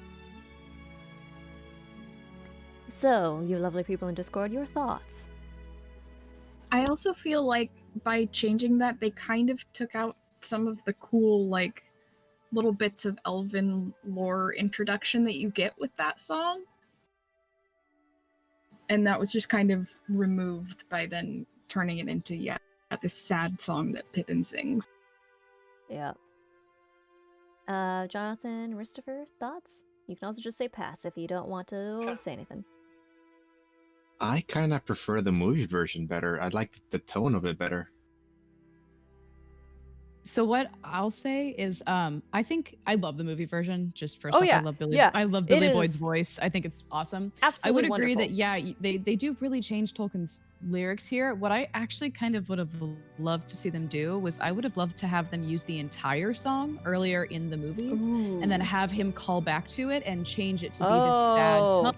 Oh, that It to have been like, okay, well, this is where his head is at now versus the song that he remembers from his past. I think that would have been so cool. I need a time would have been- machine. Peter Jackson has Oh. to hire me. Oh, that would have been so good. Even if it was like in the Fellowship of the Ring where they did that, and then later on in Return of the Yeah, King like- where he's doing that, that would be mwah. It would have been like, oh, just chef's kiss. But Oh, yeah, that would anyway. have been so good. So if anybody wants to invent a time machine so I can go back and talk to Yeah. Mr. Jackson, let me know. Oh, that would have been great. Daywalker, unfortunately, that was not a thing that was cut, alas. What happened for that area was they basically asked Billy Boyd to go and sing something. And so he looked through all the different poems, and then he found this one, and then he kind of changed it to be a somber, sad one. And that's, unfortunately, the true story. It would have been so cool if what Christopher said was actually what happened. I would have loved that. Yeah. So that is the difference between Tolkien and the movie. And yes, like Gentle Fox says, I don't think it's necessarily bad inherently, though. I think it misses a lot of the context and lore, but I do think it ended up being really meaningful. Of course, it is incredibly meaningful the way that they spun it. They turned it into a very somber, sad thing. The issue is that is not hobbits. I don't think that would ever be a song that hobbits would ever sing. For one, they often don't. Hobbits don't really travel that much. They are, as all the last stanzas are concerned with, very concerned with fire and meat and bread and friendship and singing and being fat and drinking. So, from a lore standpoint, it does fail a little bit. from a filmmaking standpoint, it is amazing and wonderful, especially juxtaposed from him singing maybe Pippin his first emo hobbit. Our little boy, our young, little, impressionable young boy is the first emo hobbit? No.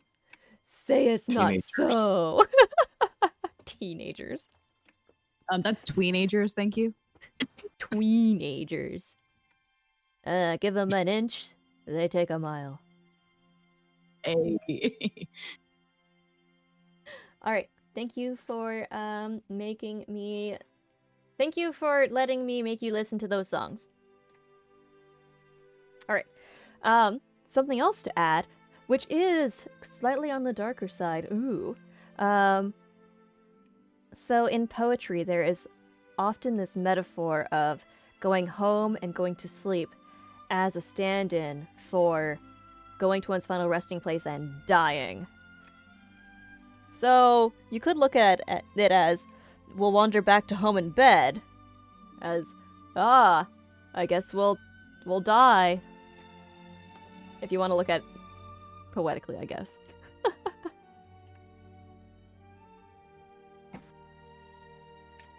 Alright, so immediately after all these lovely happy feelings and singings, and completely forgetting about, the Black Rider, Frodo tells Pippin to shut up, stop singing, I hear hoofbeats again.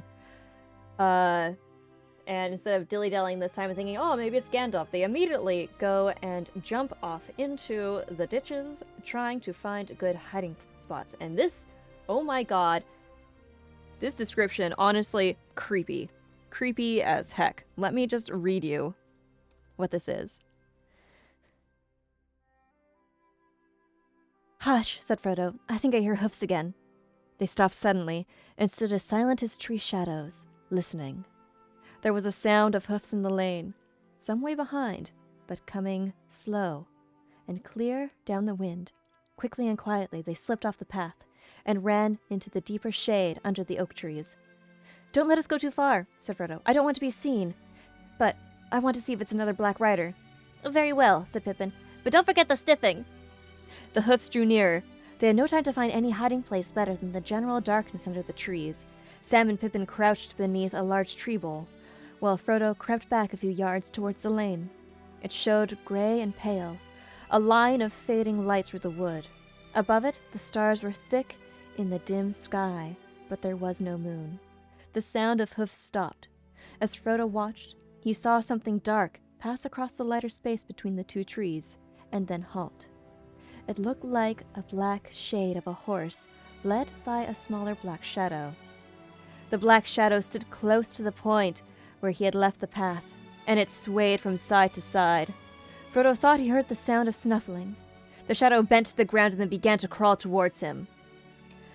Once more the desire to slip on the ring came over Frodo, but this time it was stronger than before. So strong that, almost before he realized what he was doing, his hand was groping in his pocket. But at that moment, there came a sound like mingled laughter and song. Clear voices rose and fell into the starlit sky. The black shadow straightened up and retreated. It climbed on to the shadowy horse and seemed to vanish across the lane into the darkness on the other side.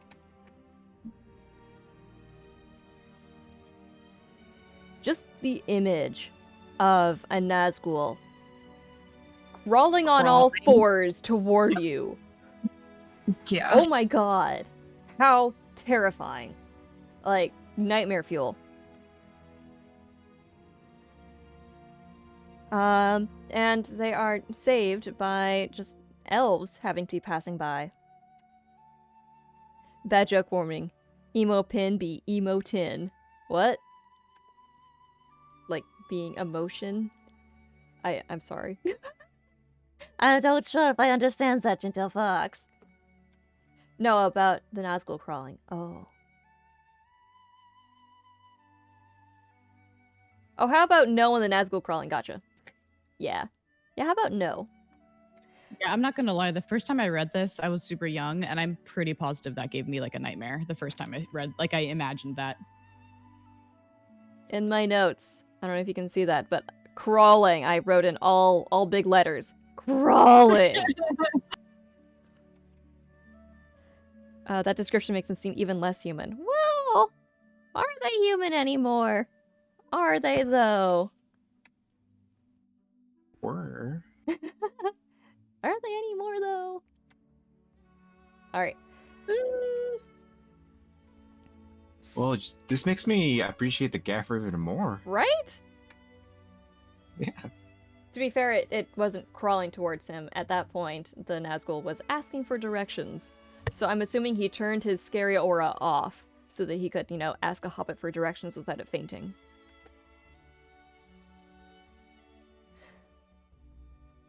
Alright, so now we get the elves. So, these voices are old, and it isn't regular elf speech, what anybody around would hear, what that would be Sindarin. But instead they are talking in Quenya, which was a language that was outlawed a few thousand years ago because, of the whole kinslaying thing that the elves did, which, was the reason why they were banished from Valinor, because they started killing each other. So, allow me to play you the song, which is... Ow, cat, stop biting me. She just started gnawing on my elbow. I will also play you the, Hymn of Elbereth Gilthoniel, Part 1.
Snow White, we sing to thee.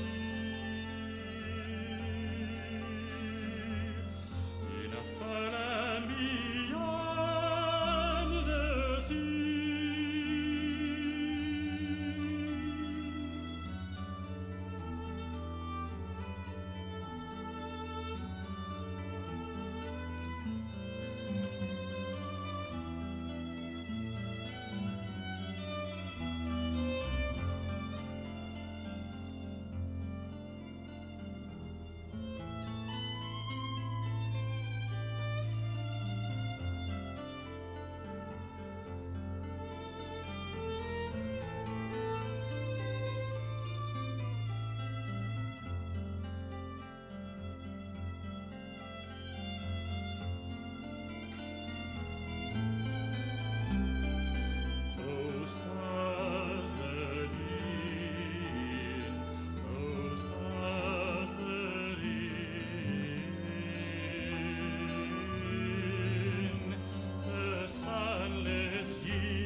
And that is Hymn to Elbereth Gilthoniel, Part 1.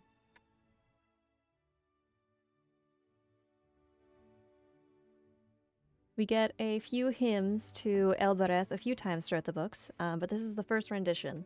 So basically, quick history.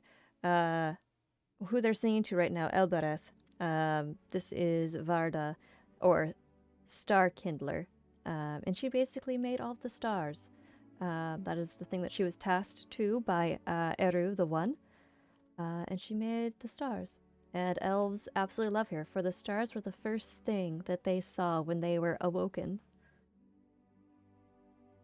And that's why elves love stars, and why they love Varda, or Elbereth. And as soon as they sing this song, Frodo says, "These are high elves." Immediately he knew, as high elves basically are the ones who actually lived in Valinor before everything happened. So these are ancient elves. Ancient. They are. Their leader, Gilrod, is apparently of the House of Finrod. So these guys are old. And them invoking the name of Elbereth is what saved them from the Nazgul. And this will not be the last time that invoking the name of Elbereth Star Kindler will save them. Basically the elves from the beginning? Yes, Monica, indeed. Thoughts from you guys? Such a pretty song. Oh, I know, right? Yeah, I'm like super mellow now. Yeah. I was like, oh yes, put me in a trance. I do have a question. Yeah. You did mention the Kingslayer thingy for elves, and the that Kinslayer. I don't. Yes. So Yeah, what is that?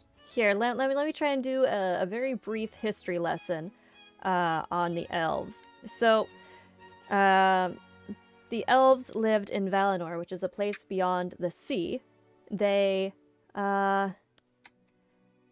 this was the land that was promised to them by Eru, the god, the one god. It was made for them, basically. And then, basically a huge thing happened where these gemstones were created by a man, or not a man, an elf named Feanor, that captured the light of the trees. At this point in time, there is no sun and moon. There are two trees that provide all the light. One is gold, one is silver. You know, supposed to be... These are the years of the trees. Anyway, so the Silmarils, they... these beautiful gems encapsulated that light, and eventually the trees died. So all that was left of them were these Silmarils. And the gods went and asked Feanor, hey, if you give us these Silmarils, we can restore the trees because the light of them is contained in those gems. And Feanor's like, yeah, how about no, though? They're mine. And an entire war happened.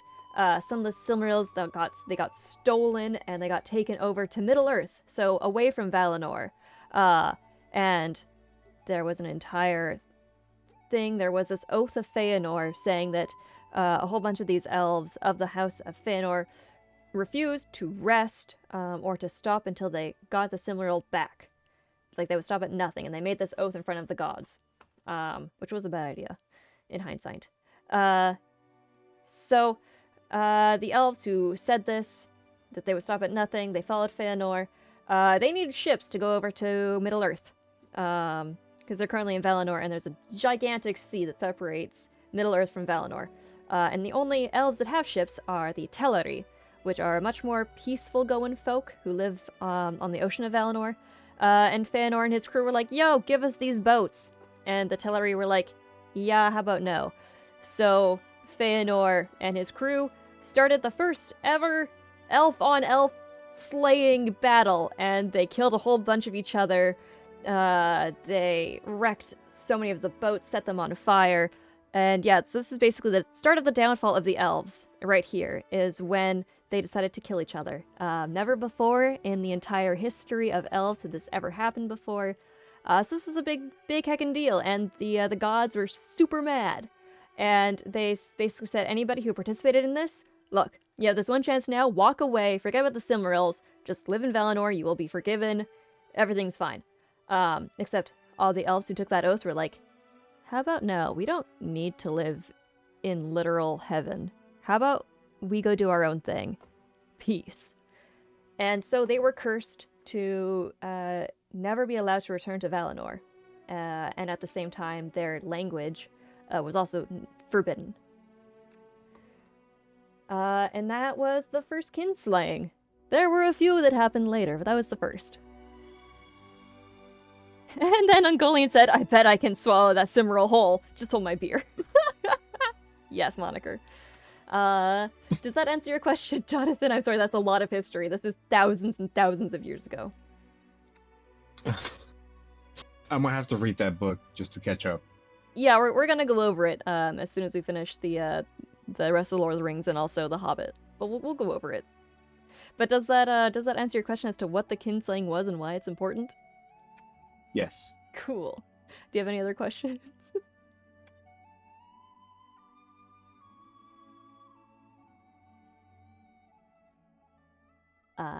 Owl or Aristifer? How Oh no, sorry, I how don't are have you, any questions. how are you doing after that Yeah, lore dump? I'm sorry. No, yeah, I've got it. Hi, Recreational Rogue, I'm welcome! so Thank you so sorry. much. How are you doing? We're currently reading Chapter 3 of Fellowship of the Ring. Thank you so much for the follow. Super gonna appreciate it. Welcome. Alright. So let me go back to my notes because now the elves are being super sassy to these hobbits. They're like, hey hobbits, I don't care. We don't care.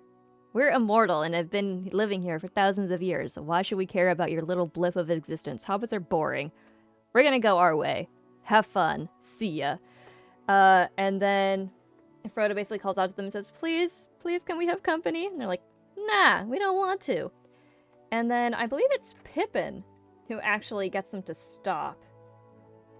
Just checking my notes here. It is because he talks about the Black Riders. Yes, Pip manages to talk to the leader Gildor and convince them that, actually, hey, Black Riders, help. Let's see here.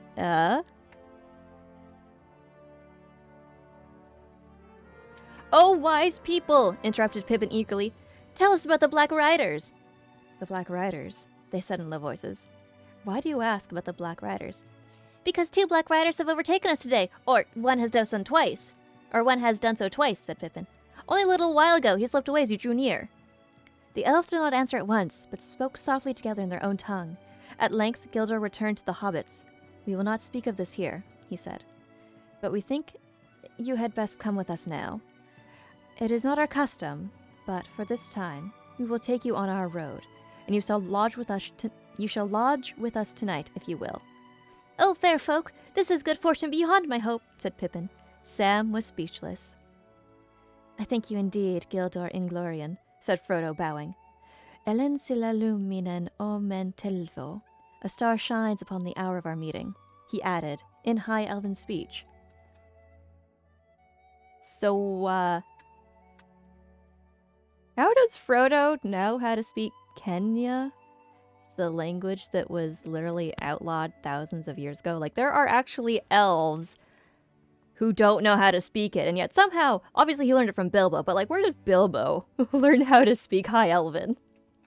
Like, the gods forbidden that people speak it. I kind of assume maybe from Gandalf, but that's just kind of a shot in the dark. Oh, good guess. Honestly, I don't know, so I'm actually asking what you guys are thinking, because I don't have an answer. Yeah, I don't know. Because even like, I mean, you're right. Why in the world? Because I think Frodo says that he learned it from Bilbo, right? But even Yeah. at that point, it's like, what the hell? Like, Where did Bilbo you learn from it? Yeah. So Bilbo spent a lot of time in Rivendell. This is yeah, true, I guess but that's true. But also, for plot, yes. Like it's It- it's literally a language that was outlawed by the gods because how dare you? You're not allowed to speak this anymore. Yeah. Also, why would Elrond just teach Bilbo how to speak High Elven? Like, I don't know. Bilbo might have learned it to read, but speaking is a whole other thing, right? I mean, it is probably just a plot thing. Maybe Gandalf did. Just sat, not even Bilbo, just sat Frodo down and was like, look, we have like 3 months together, so let me just brush you up on your education. Let's learn some languages. Who knows? Well, I feel like it doesn't surprise me that if Bilbo knew it, he would teach it to Frodo Right. specifically because they weren't supposed to know it. Oh. But yeah, where Bilbo got it from to actually know how to speak it, not only read. Yeah.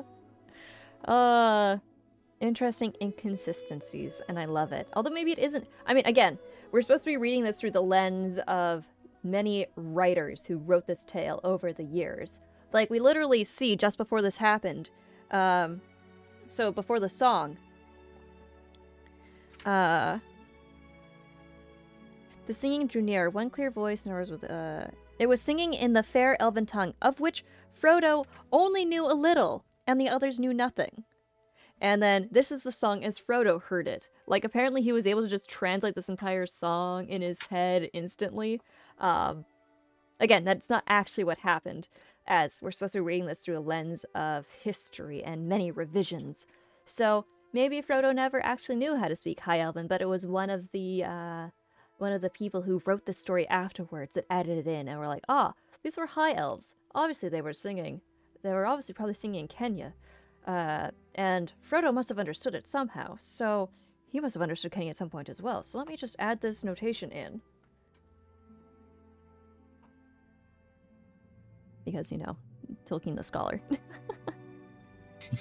Because remember, this whole story is, Tolkien writes this as if he found this book and all the notations in it, and he's trying to make, one more definitive copy of the Red Book of Westmarch and the Lord of the Rings. So who knows? Who knows? Alright, so after that,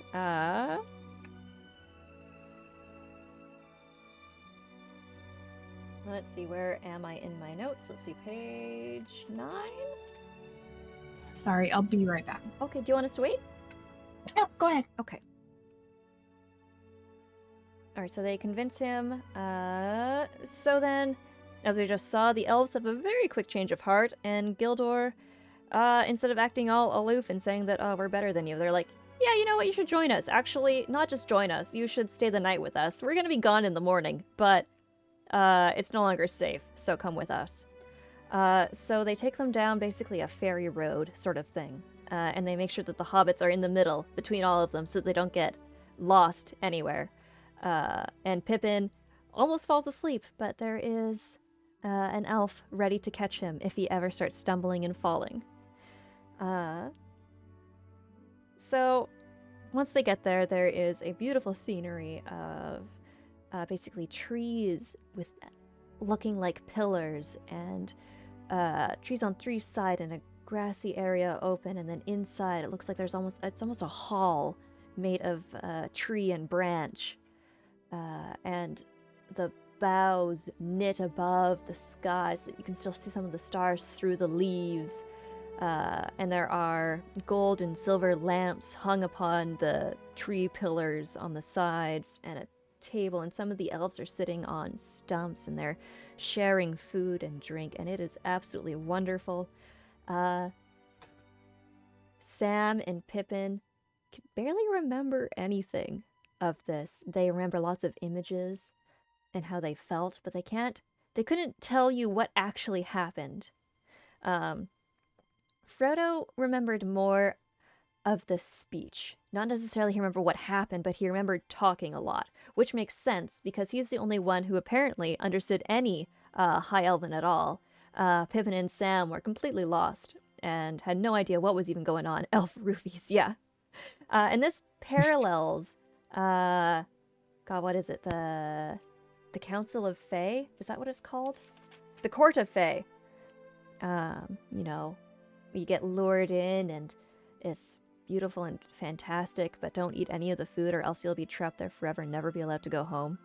Well, they do eat the food. Thankfully, these aren't Fae, but it definitely is very reminiscent to that, at least in my, how I read it. Especially with Frodo, Sam, and Pippin afterwards being unable to describe exactly what went down there. So let's see. It was also interesting, if you think about it, is that if you do think of it through that lens, as like the Court of Fae, that after this, Frodo never really goes home again. After this point, he never really is able to return to the Shire in peace. He is able to finish his mission, yes, but he has to leave Middle-earth and goes off to Valinor because he can't. He cannot live in Middle-earth any longer. And also, welcome back, Owl.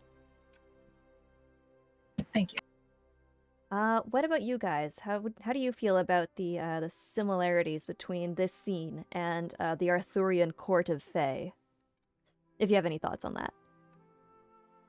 I actually really do love just what you described again. You just said something that I had never thought of, but it's true. Like, you step into a fairy ring and like, yeah, I mean, don't eat the fruit, but also like, oh, darn it, like you have to stay with them forever. Oh, bummer. So great. But you're completely right. Like, even you're right. From this moment on, he really never, he says it himself later, he can't go back. So yeah, I guess this really does take him in a different direction. Damn. Well, which is interesting because Sam and Pippin, they're able to go back, but not Frodo. So it's not completely Court of Fae because those two eat and drink, but it's only Frodo who isn't able to. But he's also, the ring bearer, so he's special. Yeah, he's going through a lot more, I feel you. So I want to... One second, let me see. I got some other notes that I wanted to share about this point.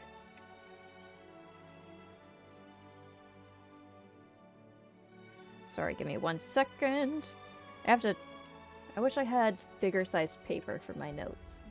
Otto Jr., thank you for the subscription, my precious! Aw, thank you!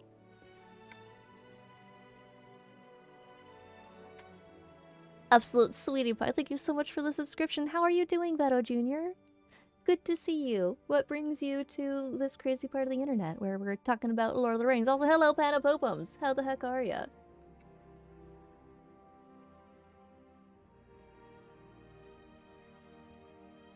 Alright. Finally got my notes here. So I want to briefly talk about how each of our 3 hobbits has a different reaction to the elves. So I'm going to read you these passages.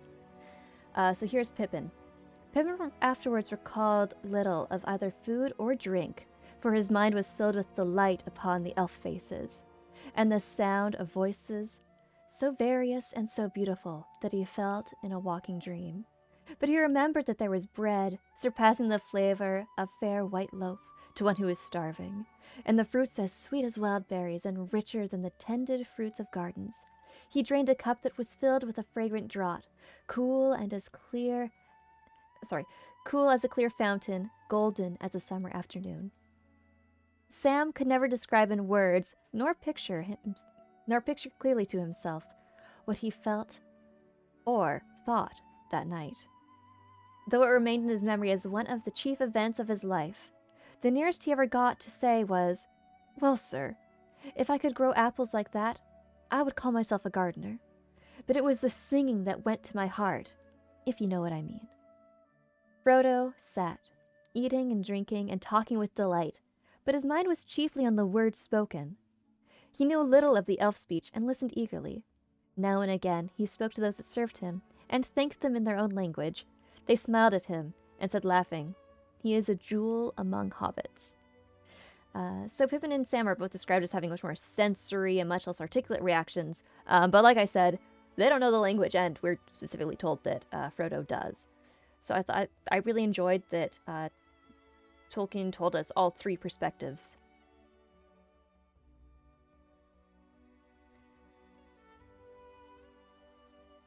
Yeah, I think that's really interesting to see it from all their perspectives. And again, just kind of going back to how Frodo was really the only one that after that couldn't really go back. It kind of just shows that moment a little bit of like, these guys are having a great time and they're really enjoying it, but it's not the same for them. They didn't understand what was going on, and Frodo was the only one who did. So Yeah. that's another part of the theme of knowledge in Middle Earth being potentially a boon or an evil thing. In this case, I guess you could say along these lines that because Frodo knew what was going on, maybe that's partially why he could never go back. I don't know. I'm just spitballing here. What do you guys think? Was the fact that he could understand and speak to the elves part of the reason why maybe this court of Fae,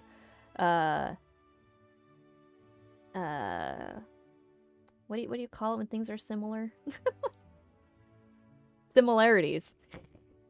Oh, I was gonna say parallels, but Hi, how are you doing? I mean, I think that had to at least be a part of it. Like, if they couldn't understand at all what's going on, obviously they're not going to be as affected by it. But I don't know if I feel like that was all of it or not. yeah, I'm not 100% sure, but I guess Sam kind of knows what's going on. He kind of knows what's going to happen, but he has always been in such awe of the elves that I think it was just like, oh my gosh, this is amazing. That's why he doesn't. And then to Pippin's credit, he doesn't understand at all what's going on. He's just like, yo, there's some black riders chasing us. I don't know what's going on. I'm just trying to get my man to like Cricket Hollow or whatever it's called. So I think that that's probably why they were a little bit less affected than Frodo, because only Frodo, even with Sam's vague knowledge, really understands everything that's going on. Yep. Oh, that's a good point.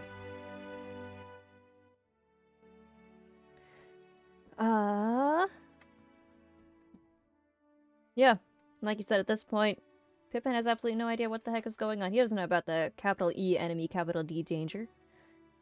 Poor child. I know. So at this point, Sam and Pippin fast asleep. So it is really only Frodo who's currently awake, and he's still talking with Gildor and the other elves. Gentle Fox, I think that's part of it, but I also feel the weight of things really sink in at this point. Yes, I agree. So let's see here. So at this point, Gildor is talking to Frodo, and he is not letting on what he knows. Unfortunately, we're in the situation where our author, Tolkien, doesn't want us to know things yet. So Gildor can't tell Frodo what the heck is going on because reasons. His reason being that, well, if Gandalf hasn't told you yet, then I guess you're not ready for it. So I'm just gonna not tell you. Which Frodo himself is even like, that makes me even more terrified. Like, I'm left with images in my head of what it might be, which could possibly even be worse. Like, it could be what's in my head is worse than what's actually in reality, so why don't you just tell me? And Gildor's like, yeah, but how about I don't, though? And this will be a running theme, where we do not get to know things yet, because contrivances. So eventually Frodo manages to charm Gildor by speaking Kenyan, by speaking his language. And eventually Gildor's like, okay, fine. I guess I'll tell you a bit about the Black Riders. The Black Riders are indeed servants of the enemy, servants of Sauron, and they are after you, and they are in the Shire, and it's no longer safe. And Frodo asks for advice on what to do next. And then we get that lovely speech saying, you should never trust an elf because they say yes and no at the same time. Let me see if I can find that, because I want to read that out for you guys. Actually, Jonathan, that was your favorite part. Would you like to read that for us again if you have the whole thing?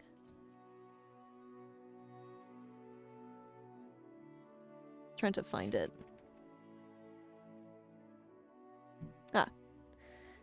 I've got it if you do not.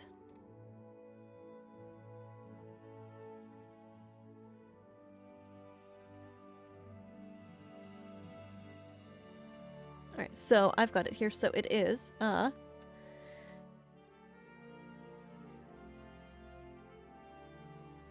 basically Frodo is asking for advice on what to do.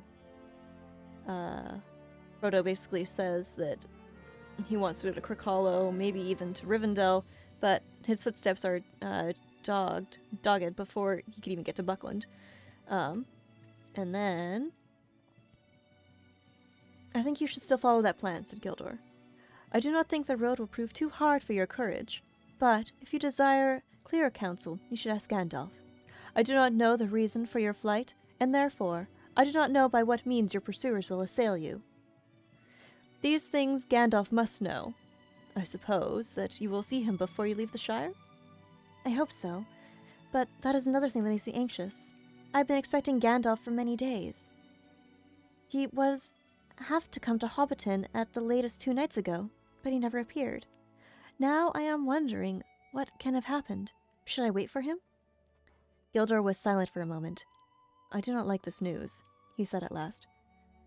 That Gandalf should be late does not bode well. But it is said, do not meddle in the affairs of wizards, for they are subtle and quick to anger. The choice is yours, to go or to wait. And it is also said, answered Frodo, go not to the elves for counsel, for they will say both no and yes. Is it indeed? Laughed Gildor. Elves seldom give unguarded advice, for advice is a dangerous gift, even from the wise to the wise. And all courses may run ill. But what would you? You have not told me all concerning yourself. And how then shall I choose better than you? But if you demand advice, I will for friendship's sake give it. I think you should go now at once, without delay. And if Gandalf does not come before you set out, then I also advise this. Do not go alone. Take such friends as are trusty and willing. Now, you should be grateful, for I do not give this counsel gladly.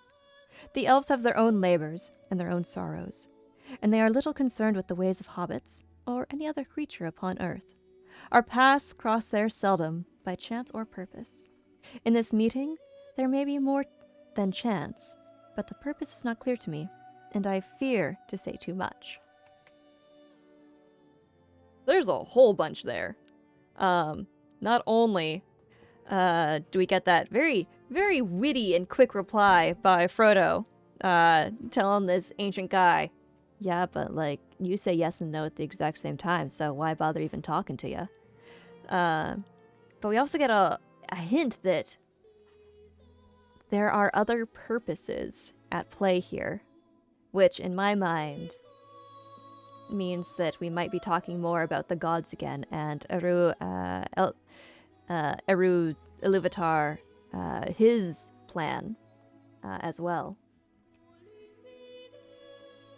So, as soon as Frodo basically says, yeah, I know, I wish Gandalf would tell me, but I haven't seen him, this is the exact moment where Gildor changes his tune. He's like, oh, you haven't seen him in a while. And there's writers about. This is bad. And we learn later in the appendices that it's during this time after this conversation that Gildor actually goes and tries to look for Gandalf because he becomes very concerned. And of course we get the famous line from Zelda, obviously, the don't go alone, take this. And then, now we got our hobbits with us. So I want to know your guys' thoughts on that exchange.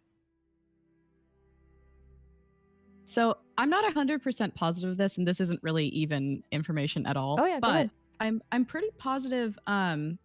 I have all the extendeds of all of the movies, including the Hobbit extendeds, Yep. and I'm fairly positive they took this funny quote about do not go to the elves for counsel, for they will say both yes and no, and it's something that Bilbo says to Elrond in like an extended scene. Huh. So it's kind of like, not that again Yeah. has anything to do with the original text, but just I was like, that's kind of cute that they put it in the movie as something Bilbo would have said when Frodo says it here. So it's almost like in a weird and twisted way, my mind was like, moniker, oh, he thank learned it you. from Bilbo, which is We're not almost true. done. But yeah, that's my input. All right. Jonathan, Owl, do you have anything left to add? This is basically the end of the chapter, so if you have any other thoughts, please do so now. I think that by not explaining to Frodo what the Dark Riders, I think the book is just building more and more suspense. That's very true.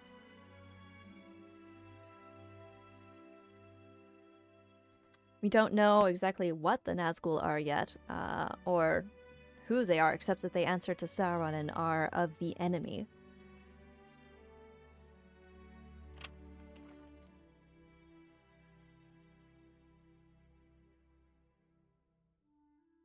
Yeah, I don't think I really have much of anything more to add. I'm kind of all Yeah. tapped out myself. Yeah, that's. I mean, we went over basically everything. So, and then they all fall asleep. That's big. Oh, right. Very important. Last little bit. But where shall I find courage? Asked Frodo. That is what I chiefly need.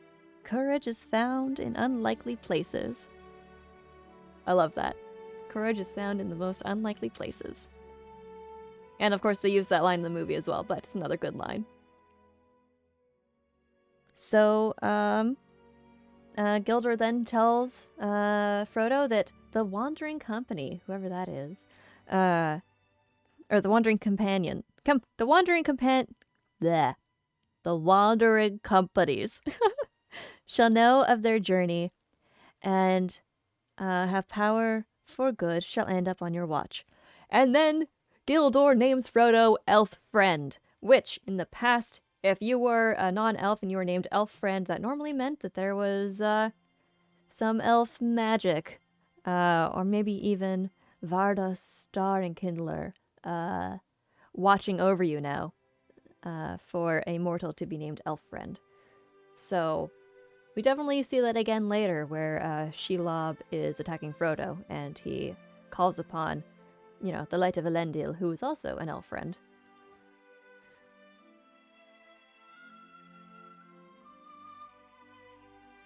And yeah, then seldom have we had such delight in strangers, and it is fair to hear words of the ancient speech from the lips of wanderers in the world. Frodo felt sleep coming upon him even as Gildor finished speaking. I will sleep now, he said, and the elf led him to a bower beside Pippin, and threw himself upon a bed, and fell at once into a dreamless slumber. And that was Chapter 3.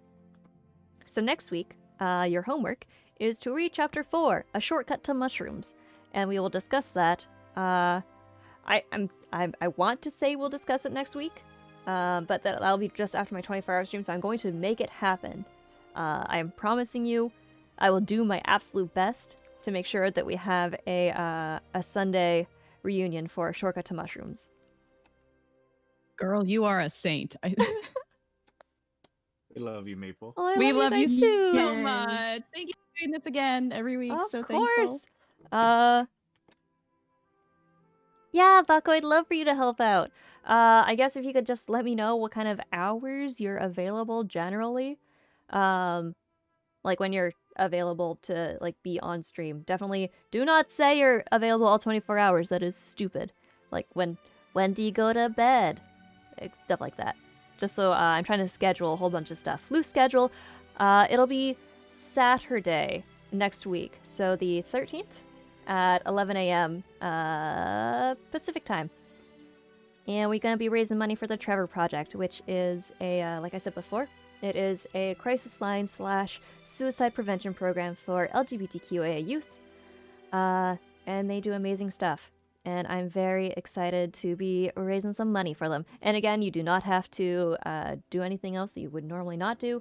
Any sub, bit, tip, donation, any of that, it'll all be going from that stream. It'll all be going towards the Trevor Project. And yeah, very excited. I will not see you guys tomorrow, as tomorrow is my day off, and I am going to continue to work on getting things ready for the stream on Saturday. And I will see you guys on Tuesday for more Legend of Zelda. More Lonk. More Lonky Lonk adventures. And yeah, Shortcut to Mushrooms on Sunday. Very, very fun chapter. Much more high stakes. Lots of different things. I believe we'll get reunited with a few characters. All right, everybody. I hope you have a most wonderful rest of your evening. Thank you, Maple. Good Of night. course. Yeah, Good night, thank you for guys. having us. Good night. Always. I'm so excited to have you guys next week. And of course, anybody in chat, if you want to read the chapter and join us in Discord next week, please feel free. Would love to have you. All right. We're gonna go on a raid, so I would appreciate it if you stuck around for a raid. And yeah, let's go see who's streaming. Thank you guys so much for joining me today. I can't believe all of you guys are here. It's just it's crazy. I'm loving doing this. No, alas, no reading. Why is everyone going? Reading is important. Lord of the Rings. Callie is playing Brawlhalla. Ooh, hell yeah. Yeah. Yeah, we can go raid Callie as fast. Oh, Jonathan redeemed Guide the Raid. Jonathan, where we going? Jonathan, where we going? Jonathan, what? Lily, thank you so much for the follow. Oh, I super appreciate that. That is so kind. Right, I forgot to say that we were gonna do our thing. Huge check and thank you to Dissa Lily. I'm on 593, the Recreational Rogue. That's a good name. The Gamers Master, Zombie Turtles, Action Man Joe. Jeff is Lone Wolf. And Beerly Panda, thank you guys so much for the follows. That Journey, thank you so much for the tier 1 subscription. And Les Vistage, thank you for the raid. Super heckin' appreciate it. Mwah. Oh, is Christopher Faithius streaming right now? Jonathan, if that is where you would like us to go, we shall go there. As you redeemed the thing. So we'll go do that.